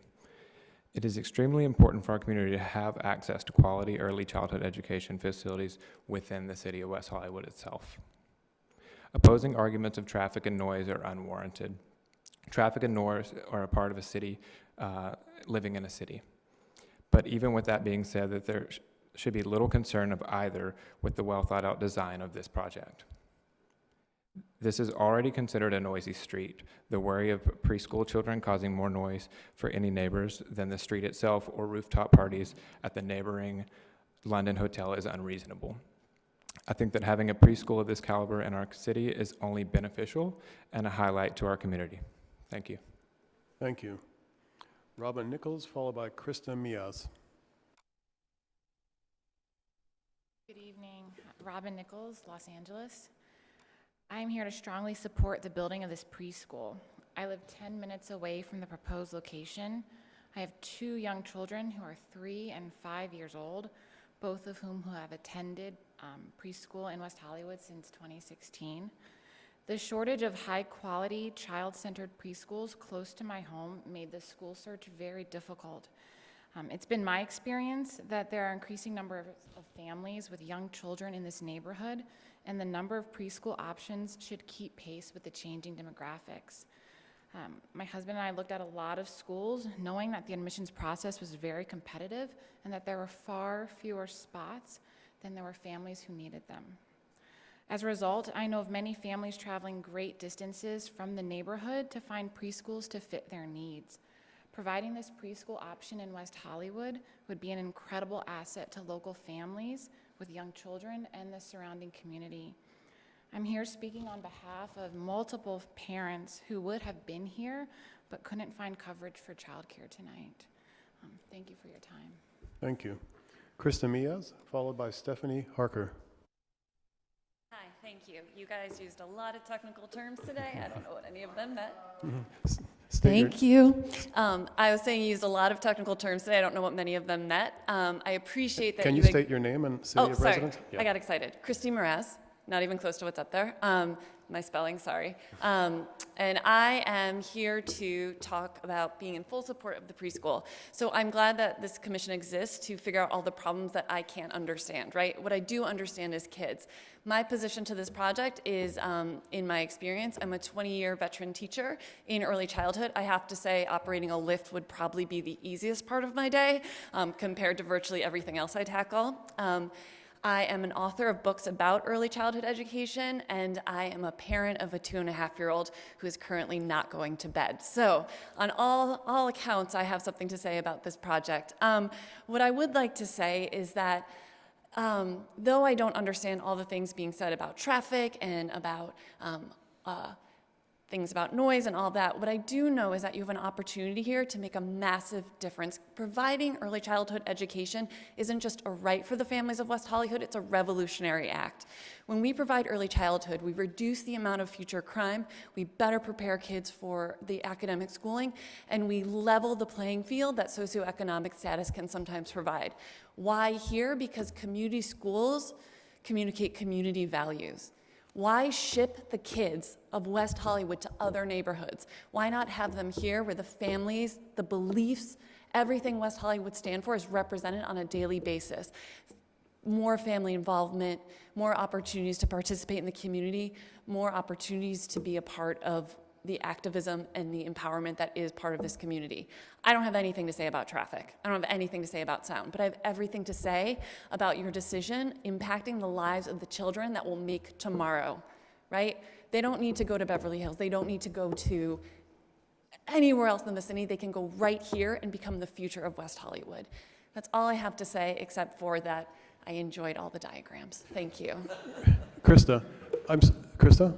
I didn't hear your city of residence. Can you? Los Angeles. Great, Sorry, thank you. I got excited. Yeah, no, sorry. Stephanie Harker, followed by Kathy Blivus.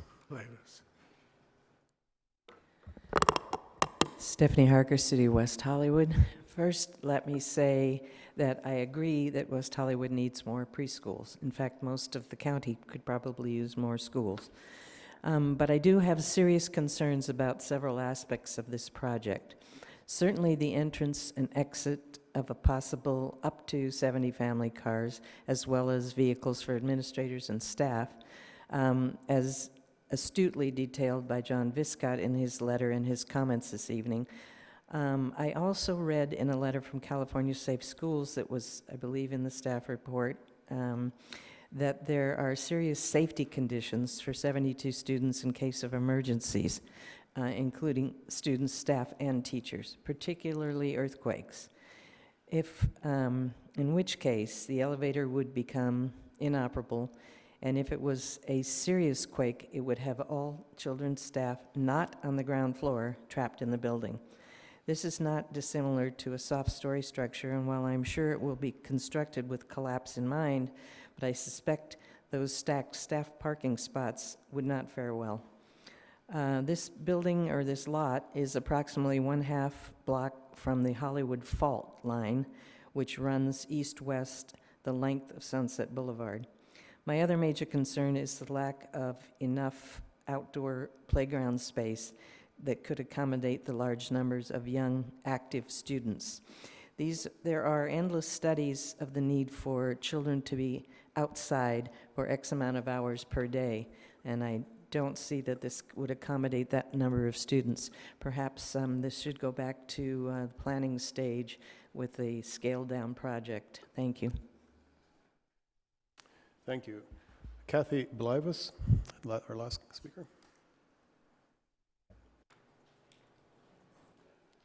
Good evening, Kathy Blavis, City of West Hollywood.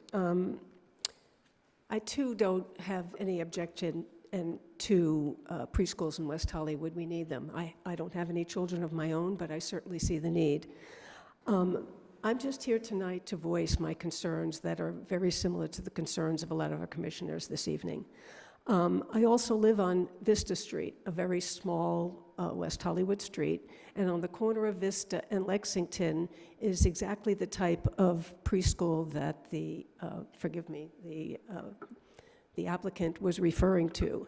And although it has, I don't know, probably less than 25 or 30 students, and this was brought before the community years ago when they first opened about not double parking, making sure you're pulled into the driveway. Those rules are broken constantly. Now, granted, it's not a thoroughfare, it's not a major street. The point being, people break the rules. So if this in fact is built, the diligence of having to make sure that people do what they're supposed to do. The other thing that concerns me is the idea of glitches. And forgive me, West Hollywood, for using a robo-garage as an example, but that, was supposed to take X amount of minutes to get your car. So when I hear someone say the children will only wait a minute, the red flags go up. Again, are these reasons not to build a school there? I don't know. That's up to the experts. I'm just voicing my concerns. I'm also concerned very much about the fumes. I think if I had a child, I would not be okay with them waiting in a garage for even a minute. When I park granted the Target parking lot is huge, but I start wheezing and feeling a bird in my chest just going from my car to the elevator. So those are the concerns that I have. I don't want to leave here this evening without congratulating our new chair and for wishing Commissioner Erickson a happy birthday, and yet again, and Vice Chair Adam Bass. But Stacy Jones, I'm here as a member of the community to say what an amazing job you did. And I think the very first time I came to a meeting here, I came up to the dais to tell you, you really did. You really took everybody into consideration, and I really admire the way you handled your meetings. So that's it. Thank you. Thank you. Thank you. David, do we have any other That's it for public comments? speakers. We do have one person who chose not to speak. They oppose staff's recommendation. That's Annette Kaczmarska. Thank you. So now we have the applicant's rebuttal. And how long do we have for that? They'll have 5 minutes. 5 minutes. Would you like to come to the podium and respond to any comments made during public speakers?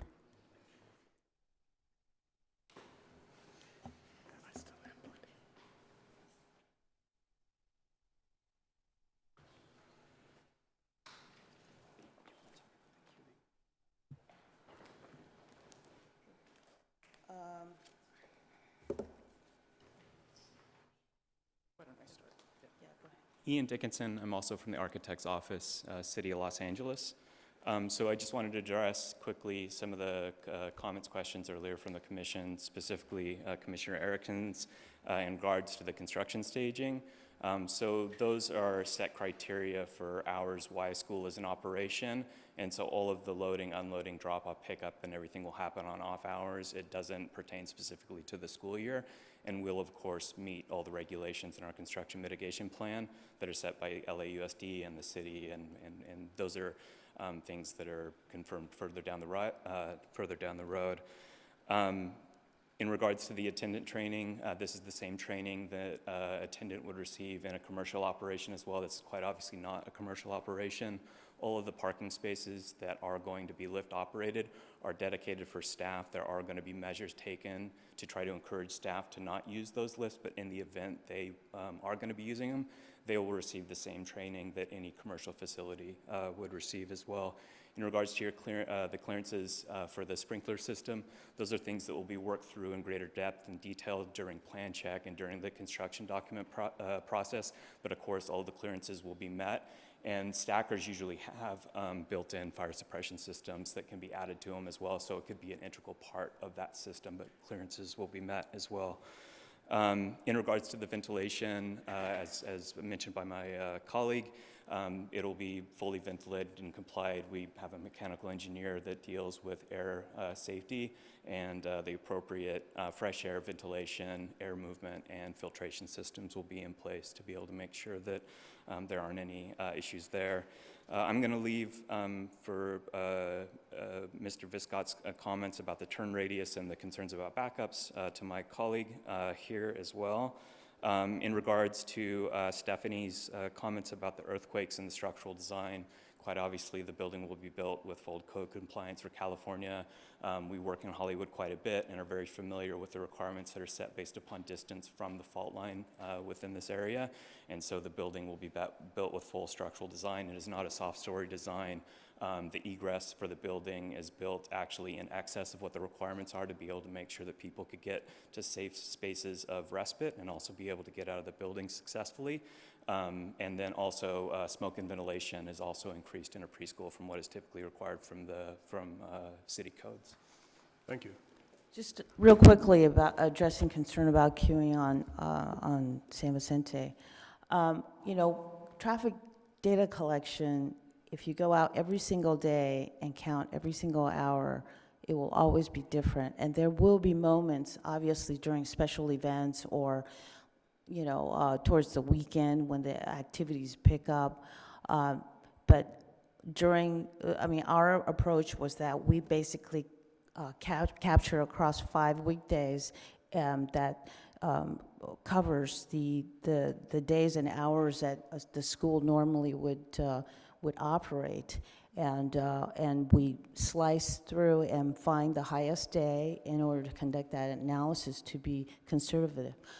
Will there be cars that are queuing further on special occasions when there's events on Sunset Boulevard?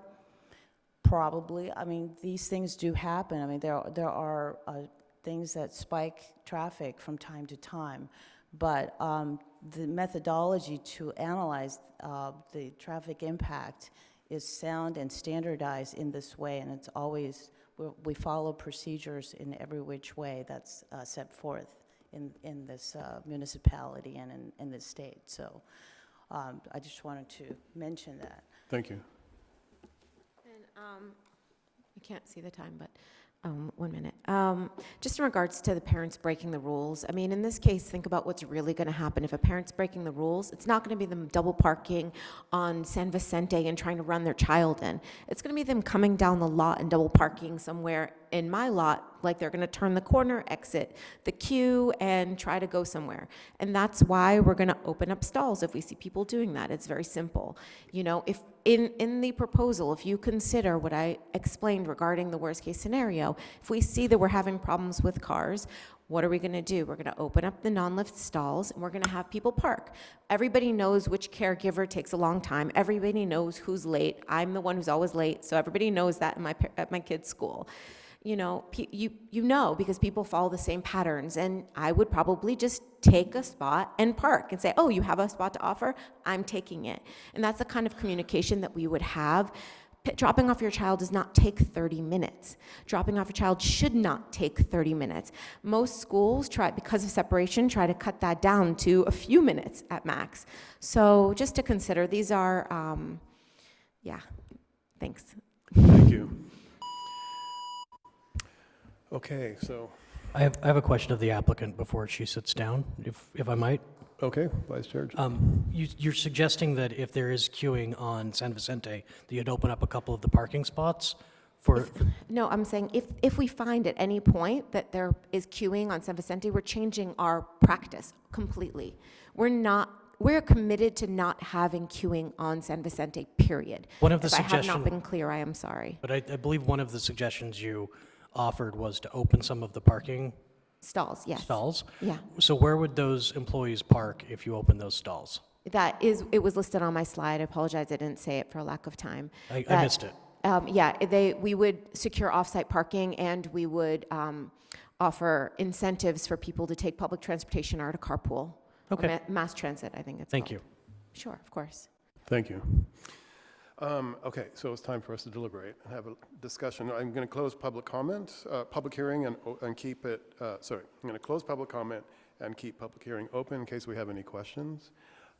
Commissioners, Buckner, would you like to start? I'd be happy to start. Thank you. Being a grandmother, and I've had 2 children of my own, in and out of schools, drop-offs, pickups, and all that. It seems really complicated, but once the parents get into the swing of it, it generally works out. Everybody's going to be cooperative, and I don't really have a concern about that. I do have some concern about the ventilation in the underground area for the parking, but I believe that code compliance, and we'll look at all the details when we have those plans ready, and I'm sure all of that will be worked out. I don't think anybody wants children to be in danger, so I'm not concerned about that. I do believe that we need a good, as many preschools as we could get into West Hollywood. More and more of our families are having children and raising them in our city, and we have people who have children who work in our city who would like to be able to be close to their children during the workday in the event there's an emergency, for example, or what have you. So I think there's a huge need to have a school like this. I do believe that traffic and noise is always an issue. I don't think it's going to be a big issue. All the children are not going to be out playing at the same time. They're going to be rotating. One class will be out, another one will be inside, and after a while, there's a routine and a rhythm to it, and I think it's going to work out in a good way. I remember when we were here the last time, I guess it was in February 21st, Commission had a lot of concerns, a real lot, and I know that the applicant was frustrated with us and was concerned because she didn't know how she was going to be able to work out those things. But I believe that she's done a really good job with her team to address those concerns, and although there may be issues that will still need to be worked out along the way when plans are developed for the actual construction. I do think that she's made a tremendous effort to address all of those issues that we raised, and I believe, and I'm at this point willing to support this project. That's my concern. Thank you, Commissioner Buckner. Commissioner Jones? Thank you. I never get to speak anything but last. This is a really nice change.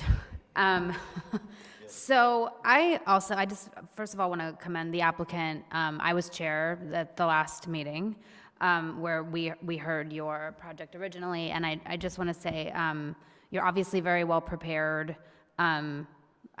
no lie, I was a little dubious, I think, heading in, and I never commit to voting one way or another before a public hearing. But you've done the groundwork here. I do have concerns about the parking. Generally, a tenet of, good building design and architecture is if you can't park it, don't build it. I very much appreciate that you want to do, you want to offer more spaces than are required. Certainly, that's always a concern in the city. I mean, I also recall that at the last meeting, I think everyone actually really wanted to support the project, but the parking and traffic were really the things preventing us from being able to do that.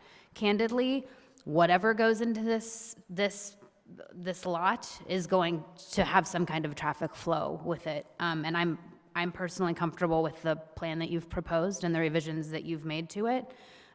This isn't on you. I think it's more of a kind of plan check parking situation. What I don't want is for us to get into a situation where we find that the stacked parking is unworkable and that it requires significant changes to the project. I, at this time, am inclined to support the project as it is. But ask that it come back to us, not the director, if there are significant changes to the parking that would necessitate additional changes to the structure of the building or the traffic flow. I'd also be interested, especially for some of the concerns expressed by the community, to do like a 3, 6, and 12-month review of parent-driver behavior, maybe, or any other concerns, so that the community feels that they have an opportunity to participate in the process. Those are my comments right now, but I am generally inclined to support the project. Great. Thank you, Commissioner Jones. Vice Chair Bass. Yes, thank you. I echo what my two colleagues have said, and that, in my opinion, as I looked at this is a much better project than the one that came before, and I do appreciate that. I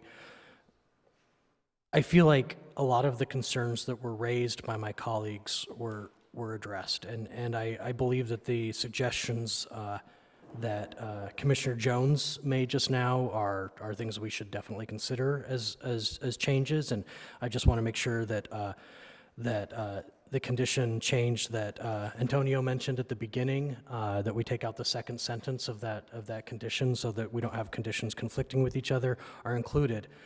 With that all being said, I believe that whatever goes into this property is going to have traffic impacts on the street. The difference between building an apartment building or a condo building, though, where people come and go throughout the day, versus having a very specific set time when people show up and queue, is very different. And that traffic pattern is one that's fairly unique to this type of business. So with that in mind, my office is about a block away from one of these preschools in Hollywood at McCadden and Lexington is where this particular school is at. And they block out parking twice a day for half of an entire block so the parents can pull up and line up. They have half a block of basically dedicated pickup space.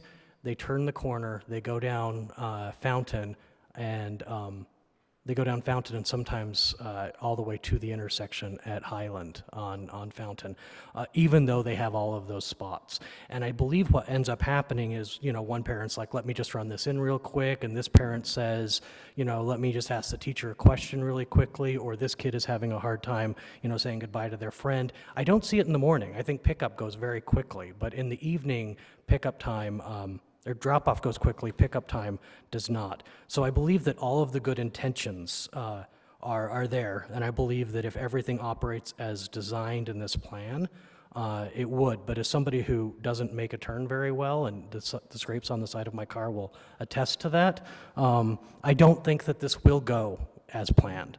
And for that reason, I don't believe San Vicente is the place to have cars queuing. And when I visited this site, I pulled off to the side of the street, and it's the closest I've come to being in an accident in the 2 or 3 minutes I was there that I've been in a very long time. It was scary, actually, trying to climb out of my vehicle.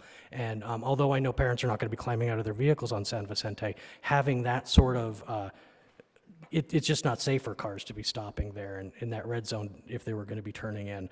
So I just don't think that no matter how great the work you've done, that this site is going to be amenable to this type of project. And since the issue before us is a conditional use permit that would go with this land, I just don't see that that this is the appropriate place for this type of use. So that's where I'm at right now. I'm interested in hearing if we can condition it or do something to get beyond that, because I would love to see you be an operator in our city. Commissioner Elchel. I agree with everything that has been said before. One of the things that you listed as the concerns that the commission had in February was not really addressed at all, and that's the queuing on San Vicente. Somebody said that that there are plenty of times that the traffic is lined up past Harrod. I don't see that when I use San Vicente, which is, as I said before, is daily several times. It doesn't come past Harrod. However, nobody pays any attention to the signals at Sunset and San Vicente. There are two huge no right turn signs that come on at a certain stage of the traffic signal, and nobody pays any attention to that. They all turn right. It's a gold mine for the sheriff's department to stand there and write tickets, but they don't. Nevertheless, you have to take charge and control over the queuing situation and make sure that there is no queuing on San Vicente. And you're looking here today for an entitlement that gives you the right to build this thing, and then look at the queuing solution later. If you don't take charge of it, who will? Because the parents won't. And they'll all buy Cadillac Escalades to aggravate us if they don't have them already. So I don't think this is ready yet. I don't think it's cooked.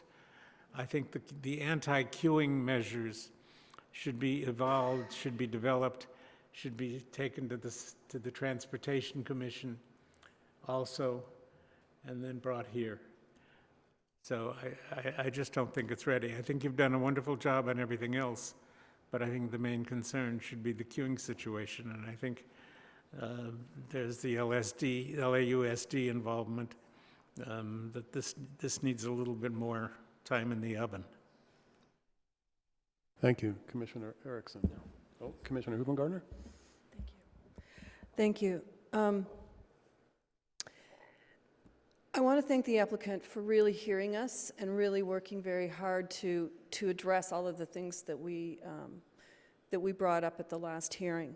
I think the taller walls are better. I think obviously the turning, the not driving through the up lane, et cetera, all of these are great improvements.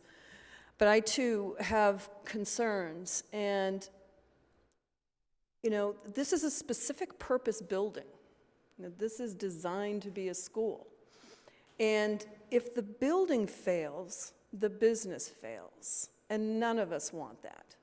So I'm trying to find a solution that would make this a success. And I have an idea that if perhaps the one schoolroom was removed and the load was reduced from 72 students to 60, that would reduce the parking requirements. It would reduce all of the traffic that is, not all of it, but significantly reduce the traffic that would be coming in twice a day, and I think make it a better project. And I appreciate the applicant trying to squeeze as much as possible into this space, but just like we have all these concerns about those stackers actually working, and then maybe you can get them to work and make them safe and people being able to get out of their cars with their school bags and all of that. Maybe it's possible with some more redesign on that garage, but I'm going to ask the question is, maybe it just needs to be just a little bit smaller in terms of its use, and that way you wouldn't have all of these concerns. Now, is it going to completely mitigate the traffic being concentrated at 2 times a day? No. And like my colleagues, I've been stuck in that traffic. I get my hair cut at the London, so I know exactly what it is to get stuck in one of those events at the London. When one of those events at the London spills down San Vicente, it goes on forever. Fortunately, that's not most likely to happen during 9 a.m. and 4 p.m. but you could have people early arriving for events, certainly in the afternoon hours. So at this point, I don't feel comfortable with putting together, as Commissioner Bass said, a conditional use permit that sets this up for the long term to potentially be a significant problem. I do want a school. We all want schools. I think the building is lovely. I think you've done a lot of great things. I'm just not there just right yet. Commissioner Erickson. Thank you, Chair. I want to first thank all the members of the public who came out to speak tonight. We do use a lot of fun words. I feel your pain sometimes, but you know, it is really important that we hear from you. Additionally, I want to approve this project. I don't know if I'm there yet. I think you've done a great job of hearing a lot of our concerns, but I share very similar concerns with my colleagues. And I don't know how to appropriately say this. And I also share some concerns with some of the emphasis that you've put in the staff report. I heard a lot that was put in the staff report and that you've provided for us. Of course, the benefits of early education are monumental. These things change lives, right? We all want schools. We all want people to have families and live here and have West Hollywood families go to the West Hollywood schools. You know, West Hollywood Elementary, that's pretty much it. I mean, after you go to a couple of other options, you kind of leave, right? Unless you're going to Fairfax High School.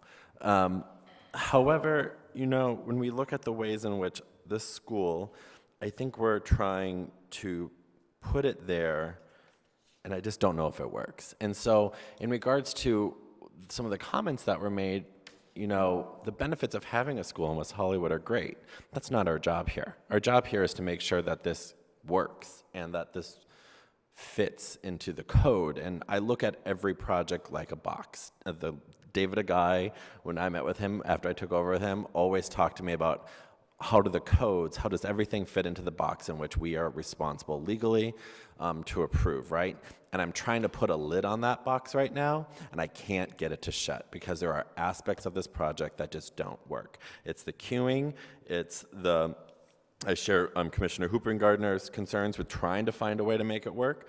I believe Commissioner Alschel said the same thing that we said at the last meeting, was that we don't believe this project is as cooked as properly yet. I don't want to reject this project because I believe it does have an added value, but I'm also concerned with the ways in which it might not fit in with the neighborhood, because the neighborhood is so opposed in a way right now to this project. And there's a school on that street. So for them to be opposed to a project like this, with all of its great glory and everything, when there's a school already on that street, signals a lot of stuff to me at the moment, and that's alarming. So I take the neighborhood's concerns very seriously here. Additionally, I'm very concerned about the fumes. I know you've talked about ventilation and everything, but I don't know if being asthmatic or having children would want to have them down there for that long. The alarming nature of my family members when they found out that that was the case scared me, because they're parents. I do not have children. I have a dog. I would love to have children one day. But the ways in which these things happen, those alarm me, because I listen to the lived experiences of my friends, my neighbors, and my family members. Additionally, I just feel that the issues that we've seen here and that have been presented don't add up into a way in which I can feel comfortable at the moment approving this project. And I hate that's where I'm at right now, because I really do like the passion that you've put into it. Additionally, you talk about serving West Hollywood and this school serving West Hollywood. I would love to see a low-income parental way in which people that can't afford to go to this school can go to this school. I see a lot of schools that are public, LAUSD in nature, that have West Hollywood parents going there because they go there. Sending your kids to private schools, which I'm guessing this is a private school, is expensive. And that's a certain type of parent that can afford to send their kids to private school. And if we're going to be serving the people of West Hollywood, that's all income brackets. And that's not just people that can afford it. And I'm not trying to say that we should reject something because it's for rich children or parents who will pay whatever they want to make sure their children get a good education. My parents were those people. They paid whatever I needed so I could get a great education. However, if this is an added benefit for the community, I want to see a majority of the residents from West Hollywood utilizing this school. I don't want to see people coming in from Beverly Hills to use this school and then leaving. The site project in which your traffic plan talked about by utilizing the Beverly Hills school as the closest example, Beverly Hills streets in Beverly Hills is very different from the city of West Hollywood. We say that very frequently. And so I'm just not there yet. Maybe my colleagues and I can find a way in which we can get to a happy middle. I don't know. I'm open to the possibility, but at this moment, I cannot support this project. Thank you, Commissioner Erickson. I hear everybody's comments, and I feel like I need to do a summary. I'm going to take a slightly broader approach because what I've seen in the few years that I've been on the commission is that there's this pressure for applicants to come to the table with fully resolved drawing sets. And what I see in front of me is maybe 75% schematic design. We haven't gone into the nuts and bolts of all the code compliance issues that are creating all the questions that the commissioners have. For that to happen, you would have to push the project forward and take it further through development so that we know that all those pieces are being met. Having said that, and being in the business of creating buildings, I know that even in the last 3 days when I brought up the parking issues with Antonio, the applicant worked to resolve some of those parking issues and resolve the issue with the access to the roof deck. So everything that we've requested, or I requested, there was a step towards resolution. Knowing that what lies ahead for the applicant will likely address all the items that have come up with the commission, could we find a way to approve the project with the condition that Commissioner Jones suggested, and knowing that if they can't meet those requirements, the code requirements, and that they're forced to reduce the square footage to make it work on this site, then that project would satisfy and answer Commissioner Hoopengartner's question or request, and the project would come back to Planning Commission. For me, designing something this sensitive in an urban environment is very difficult. We can't use rural standards. It's just a totally different animal. But we also have a need, and the community has a need, and I think it's worthwhile to respond to that need and understand the permitting process and where we are in that process, and understand that there is a good amount of work ahead of us that could still resolve a lot of the issues. So does anybody on the commission have a comment to that possibility? Yes, I do. I do too. Commissioner Hoopengartner? I agree with you, and I want to find a solution here and a way forward.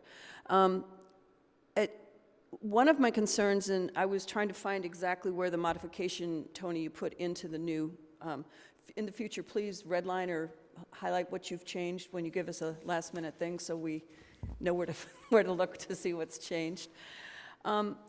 But we're being asked to modify an important development standard regarding the parking space size. And there's a reason for that standard. It's a safety issue, et cetera. And by putting that into this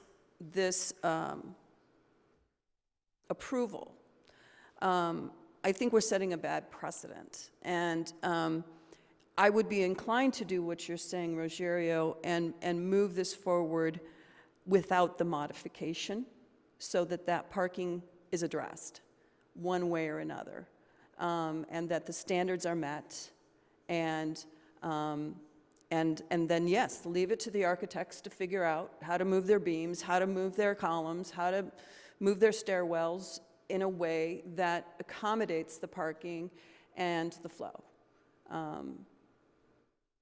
So. Okay. Commissioner Altschul? I think also that it would be nice to have this project. However, with what's left, I still think it's not fully baked. Are there time constraints, Jennifer? No, there's no time constraint. There is not?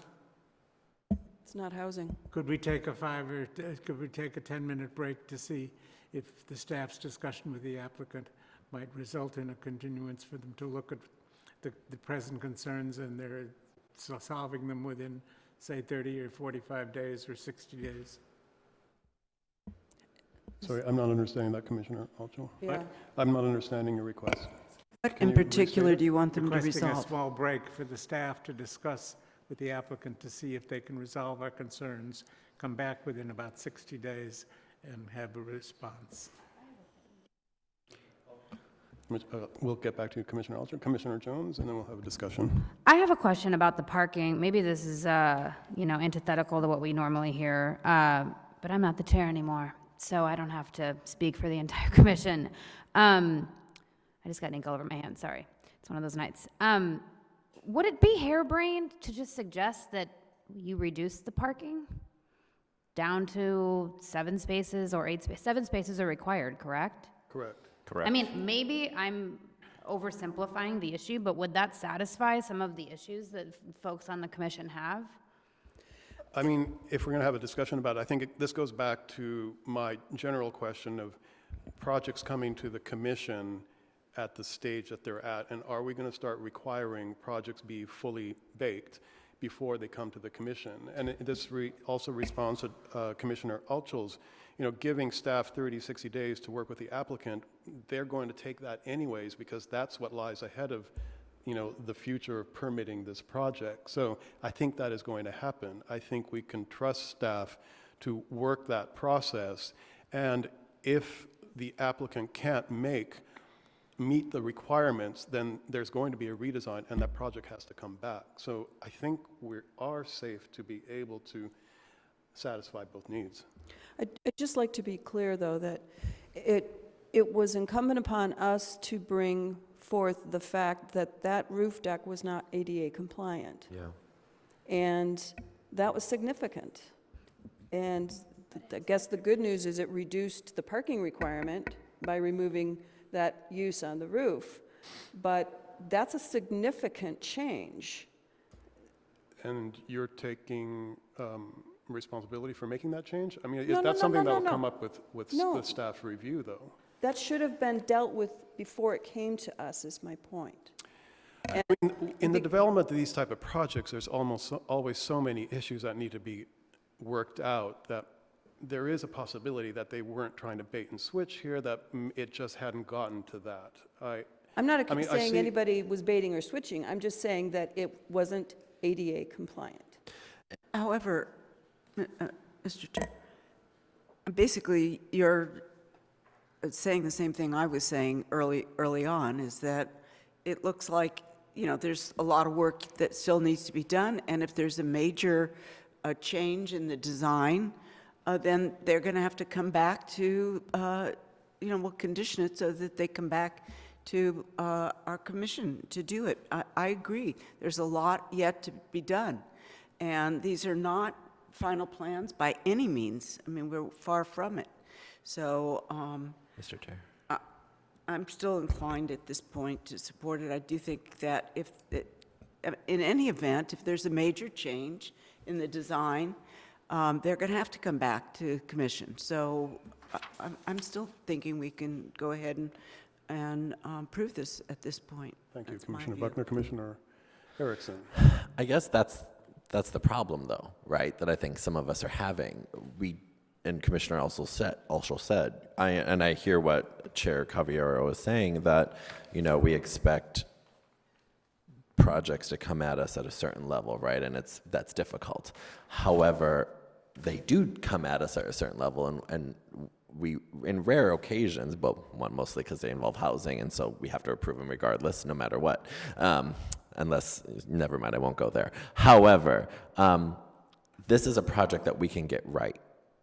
And we've been trying to get it right, and it's come back to us again half-baked. And it's not ready. They need to talk to staff and figure out a way in which they can do it. And I understand, like, I get where you're going, like, trust staff, like, they'll figure it out, and if there's a redesign, it will come back to us. I just think that sets a precedent. We talk about precedent all the times in which projects come before us, and now we're basically setting a new precedent by saying, okay, if this project that comes before, and whatever is on our calendar, if it's half-baked, I can now make the argument that, oh, well, you know, this project's half-baked, so why don't we allow staff to get it right, let's approve it conditionally, and then hopefully they'll get it right, and if it doesn't, it comes back to us. That's a scary precedent, in my opinion, and I don't really want to play in that realm, because I want to be the people that oversee this and make sure that we get it right. And right now, I feel that they need a little bit more work to do, because I, too, want to get where you're at. I can't though cast a vote in good consciousness, because I believe we're setting a precedent for negative design or negative standards that don't meet our code, and then we just try to say, well, you know, hopefully here's fingers crossed, and then hope staff get it done. I think I would be willing to go along with the rest of the commission on that if we could be more specific, because I don't think it's half-baked. I think there's some things that need to be worked out, but it's more than half-cooked. Okay, so I think that I don't want to mislead the applicant either. So what specifically are you wanting them to do? That we don't know whether there's going to be backup on San Vicente. There's a good chance it won't happen. I don't. Those are things that are sort of out of. It's not has nothing to do with design. If it does, take charge of it. I mean, in regards to half-baked or fully baked, all the projects that we see at Planning Commission are not fully baked. They're always at different levels of development. So I don't think we're setting a bad precedence by allowing this project to move through with the comments and concerns that we have. And I have a motion on the floor. And your motion is? My motion is to move staff's recommendation with the removal of the modification and with the addition of language, and this is where the applicant will have to work with legal to get the right language, but applicant made a very valid and useful proposal to say that they would open up the bottom stacker parking to drop off and to mitigate the additional backup on the street, should that be required. And if we add that language to the CUP, that would open up 5 spaces to additional parking for drop-off, which should significantly help the traffic flow, drop-off, backup. And that if that is codified into the CUP, would that address people's concerns about the traffic? Could staff restate the modification request, please, for the record? And for me? The modification request is to reduce 2 of the lift stalls. The width or the height? The width. Only the width, not the depth, and not the height. So the width, what would, so a standard parking space is 6.5. 8.5. A compact is 8 feet in width. But any parking space that's abutting an obstruction is required to be 9 feet. In this case, because there's a column in between two of the sets of lifts, the modification is to reduce it by 9%, so from 9 feet to 8'2", and that would be for both 4 parking spaces, 2 sets of lifts. So if we remove the modification, to be clear, what does that connote for the parking in the project? As currently designed, needs to be redesigned. And that's to Rogerio's point, that that's within the purview of the architect and they can figure it out. Yep. Without it coming back to planning? It's just move your beams, move your columns, do whatever it takes to structurally support the building, but build the parking to code. Are you also amenable to the conditions that if there is a major change, that it would come back and that we could condition it for review with the community? Absolutely. It would have I'd to. also like to ask the applicant, is that something that you're amenable to? We approve it? So we've already, like, I don't know if my architect or anybody wants to talk to this, but we've already looked at what does this mean.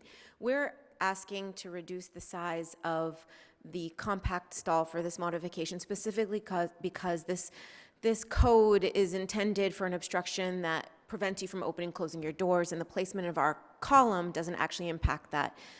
We already did a simulation that shows that compact cars go in and out with no problem. So we've already verified the validity of using these spaces safely, as you said, which is really important.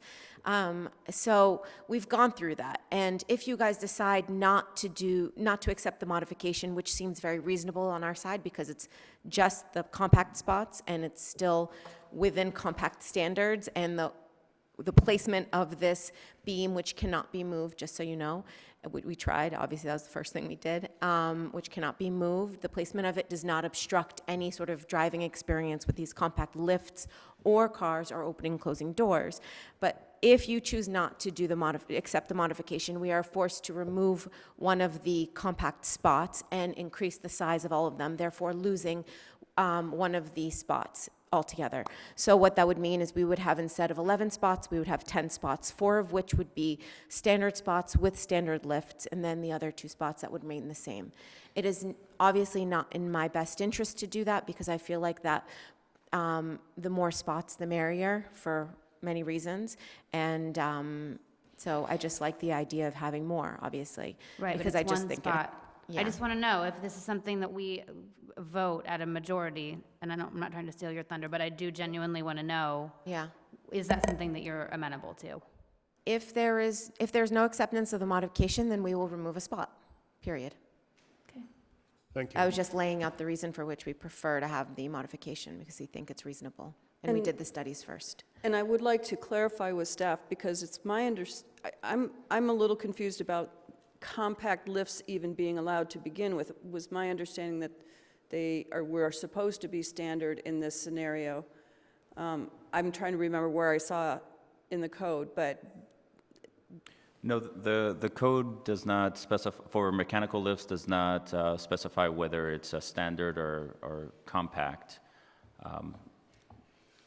There's no distinction in the code for compact. It would for lifts, but spaces in general for commercial properties or non-residential allows for up to 40% to be compact.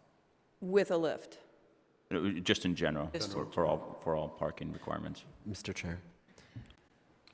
Commissioner Erickson. Would my colleagues be amenable, because I've been hearing a lot about this, that to add a condition to prior to giving the permits to operate, that the applicant submit an air quality report done by a certified individual, because the issue of fumes circulating in and out of that garage are of grave concern to me, and I would like to make sure that in 10 to 15 years, I don't come back and we have kids that are developing asthma at disproportionate rates, getting cancer, or getting anything else that has been really weighing on my conscience, because I understand what that's like. And I personally, I just don't want I'm just picturing the LA Times news story right now. Like and I've heard everyone talk about it, so I don't know if we would be willing to add that condition. I want to support this project, but between the fumes, the queuing situation, I've been hearing that conversation. I'm getting there a little bit more. I see the applicant nodding yes. Oh, you are. I'm sorry, I'm not even looking at you. I don't think Okay. There's no reason not to. I mean, I'm a child advocate. Why would I want kids to suffer? Like it's literally the anti-me and the anti-my business. So if I believe that you are incorrect, no offense, of course, with all due respect, but I strongly believe that you and I are in opposing positions and I'm in the correct. And so I have no problem saying, let's do it, of course. I think it's a great idea. Why not? Well, it's also your benefit because if you have a report said before you get to use your facility that your air quality is good, then Well, I you mean, have added benefit. Assuming people think about it, yeah, but yes. Well, I would hope parents would think about when they enter a garage and there's a queue line and they're letting their parents out of a car that their kids don't sit there and start gulping up the air with cars running their exhaust. Yeah, let's do it. Okay. Thank you. I think it's unnecessary, but if you are on board as an applicant, then by all means. Kids eat crayons, I don't. And staff, they're required to do a parking operations plan before we give them a permit also. That is correct. Correct. So we have that covered too. Vice Chair Bass. I haven't said anything in a moment. I agree with Commissioner Jones. I don't think that the air quality test is necessary. But if you're fine doing it, and I just think of every underground parking structure I've ever been to, and I don't think that it's any different than any of those, and this will be built to a better standard. But if everyone agrees to it, who cares? I did have one question of staff. On condition 8.10, it says the operator shall notify parents and caregivers in writing, and I have zero concerns that this operator will do that, but 5-10 years from now, whenever, if they're not notifying people in writing, what is the solution to, do they lose their conditional use permit because they're not notifying people in writing? And obviously, there'd be warnings and that whole process, but what happens? 8.10, page 15 of 20. Right, so as a condition of approval, it is enforceable. So if they violate that, that would be a code violation. This condition serves to notify the operator now and any future operator, given that. So it would be a tool that code enforcement could use should, I see Dan shaking his head, so, okay, thank you. So, and one other thing, I'm sorry. 11.1 does say that we do call out specifically 11 parking spaces, so with the conversation we're having, we would just need to modify that condition. Can we I was going to restate add what- that to a different place, but that's good. Yeah. So we'll restate the motion with all the conditions. Yes, so right before I do, I want to call everyone's attention to condition 8.6, which is about the traffic plan. And the last sentence says, should queuing of vehicles on San Vicente occur regularly, the operator shall modify the operation, including but not limited to providing an additional 30-minute time slot for drop-off and pickup to the satisfaction of the director. We could also add Commissioner Hoopengartner's language about making the parking spaces available, which the applicant had proposed in her presentation. So, yeah. I think there's a menu of options that she can do to modify her operation, but we can be more specific. So are we at a point where we want to start reading? I have one question. Sure. And this is just to indulge me. And because why not? It's my birthday, so sorry, you have 3 more hours of it. There's been a lot of emphasis on community benefit to West Hollywood parents here with this school being added as a preschool. There is no legalese in which we can condition it to require low-income accessibility to our parents in West Hollywood to make sure that they do that, right? I don't think we can get involved in the details of her business plan and tuitions she charges. And I will just say this to the applicant. I really do believe that you are a great educator. Is your mom and dad here again? Your mom's here. They spoke very highly of that. You spoke about their biographies, I believe.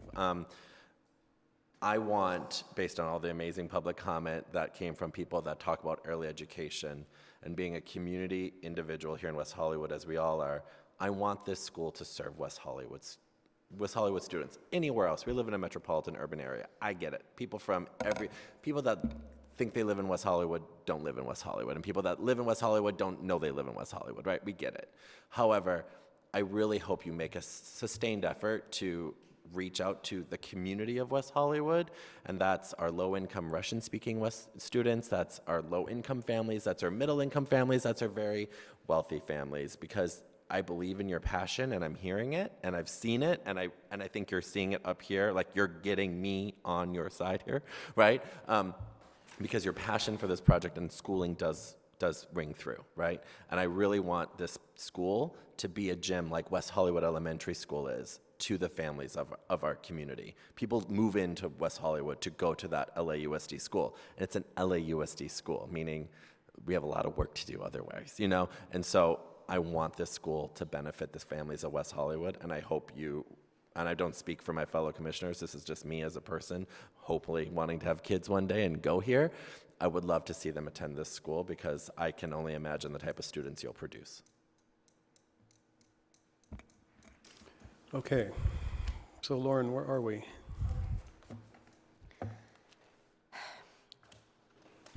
So we're going to go back to the original resolution, not the substitute resolution that was presented tonight, because the original resolution did not include a modification.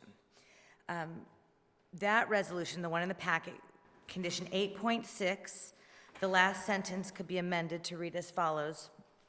Should queuing of vehicles on San Vicente Boulevard occur regularly, the operator shall modify the operation to make parking spaces available to parents and implement other options, including but not limited to providing additional 30-minute time slot for drop-off and pickup to the satisfaction of the director. So making the parking spaces available would be mandatory. Some other operational changes they could work out to the discretion of the director. As Commissioner Bass noted, condition 11.1 should be revised to say the project shall be designed and constructed with a total of 10 parking spaces.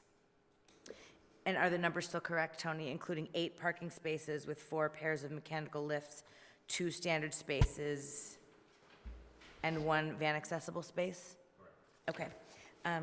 So I'm actually I'd gonna like to make just maybe one more question of my colleagues to see if this should be something in 8.6 that does come back to us for review, just like we asked for Catch to come back to us for review, and Rocco's, et cetera, that perhaps instead of coming back to the Director of Planning, that this should come back to But us. this only refers to traffic. I was just saying things like a general project review. I think that would be an additional condition, would it not? Yes. Yeah, no, that's separate. That's just this 8.6 says that the operator shall provide a follow-up traffic report to the Director of Planning Right, but for we can- review in 3, 6, and 1 year. Right, but we can include additional and traffic in the greater review, can we not?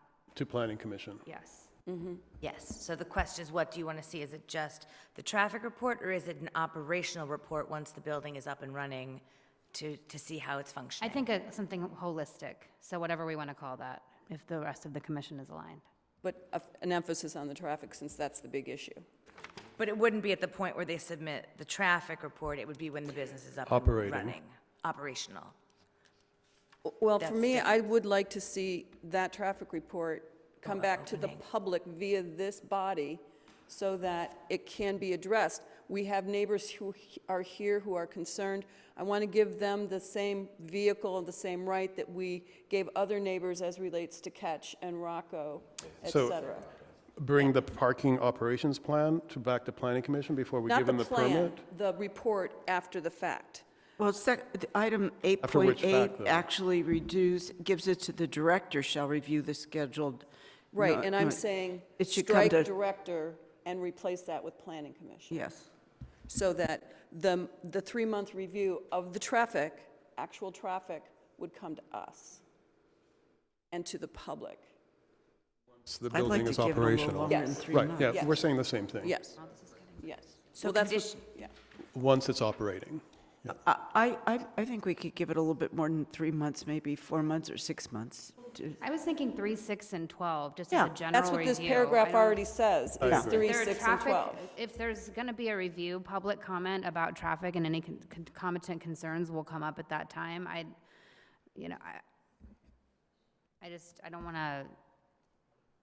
don't want to overkill this with conditions, but I agree. carry on. Yep. Lauren? Yeah, thanks.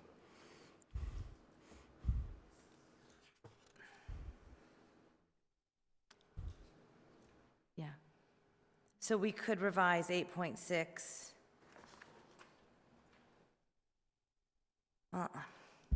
8.6 stays the same, just replace Director of Planning to Planning Right, Commission. I understand it. So But it's look 8.6. at 8.8, though. 8.7 and 8.8 changed the director to the planning commission.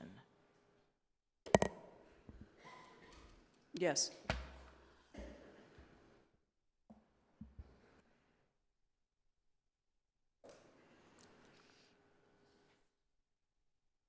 And given all the changes that we're doing, I'm going to suggest that this comes back on consent.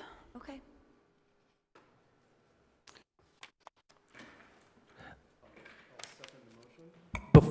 Before we move on with a vote, 618, we are still striking the last sentence. That was not said when you were reading through the condition changes. Yes, yes. That was recommended by staff. I just wanted, it's important to me, so I wanted to make sure Okay. that was And- part of this conversation. Are we including the condition for the ventilation study? Yes, okay, we'll add that as well. So the motion is a recommendation to direct staff to bring back a resolution of approval on consent at the next meeting with the changes that the commission has just agreed to on the record. Great. So before we vote, I just want to say thank you to my fellow commissioners and the public and the applicant for your thoughtful comments. Obviously, we care very much about this project and we want to see it succeed. And I'm happy we got to where we are, and I'd like to call a vote.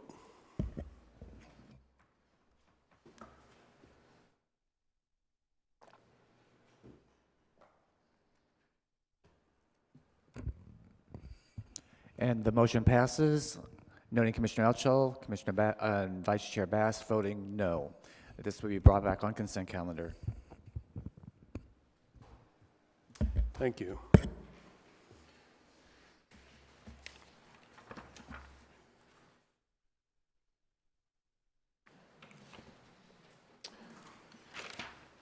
So we are now at new business.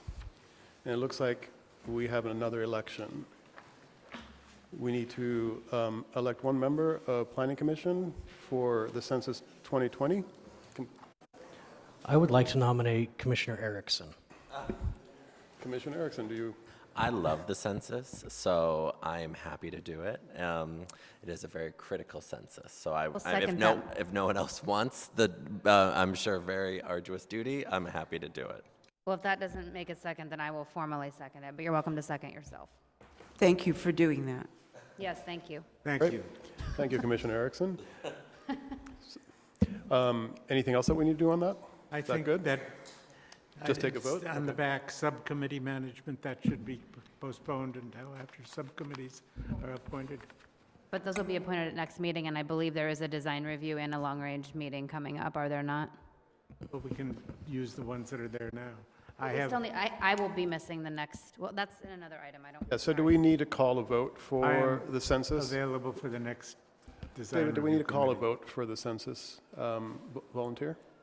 Call a vote for it? Yeah, do we need to do it ahead? No, it's Okay, so that's consensual, good. yeah. Okay, great. Okay, so going on to unfinished business, we have none. And nothing on the excluded consent calendar. Do we have any items from the staff at this moment? No. Planning manager's update. Do we have any public comments? We have no public comment. Any last items from the commissioners? Commissioner Jones. I just wanted to thank everyone for their kind words. I was preceded and learned an incredible amount from 5 people I want to call out here, 4 of which are on commission. Actually, 3 of which are on commission. Wait, is this right? No. Roy Hubner, Commissioner Altschul, David Guy, and Sue Buckner, all of whom were chair before I was, and I learned an immense amount and still ask them for their counsel regularly. So. And I have every amount of confidence that Commissioner Caballero and Commissioner Bass will do, Chair Caballero and Vice Chair Bass will do incredible jobs in their new posts. So thank you. Commissioner Erickson? Yeah, I just wanted to congratulate our friends in CD4, LA CD4. They're opening a brand new women's homeless shelter on Gardner next week in the morning. It's a bridge housing project.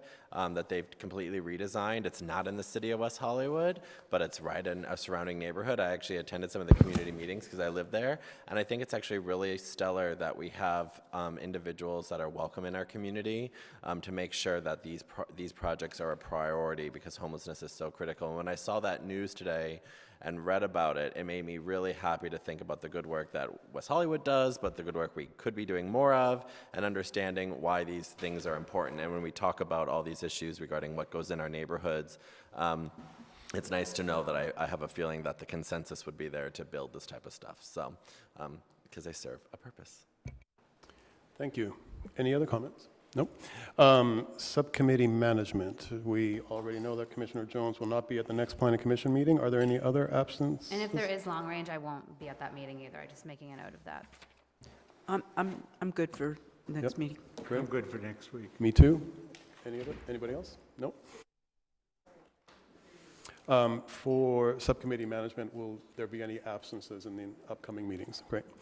So then, this is my first adjournment of my first meeting. I want to do it in honor of the lives lost in the dive boat fire this past weekend. Horrible tragedy, and just like to keep that in our minds. Thank you.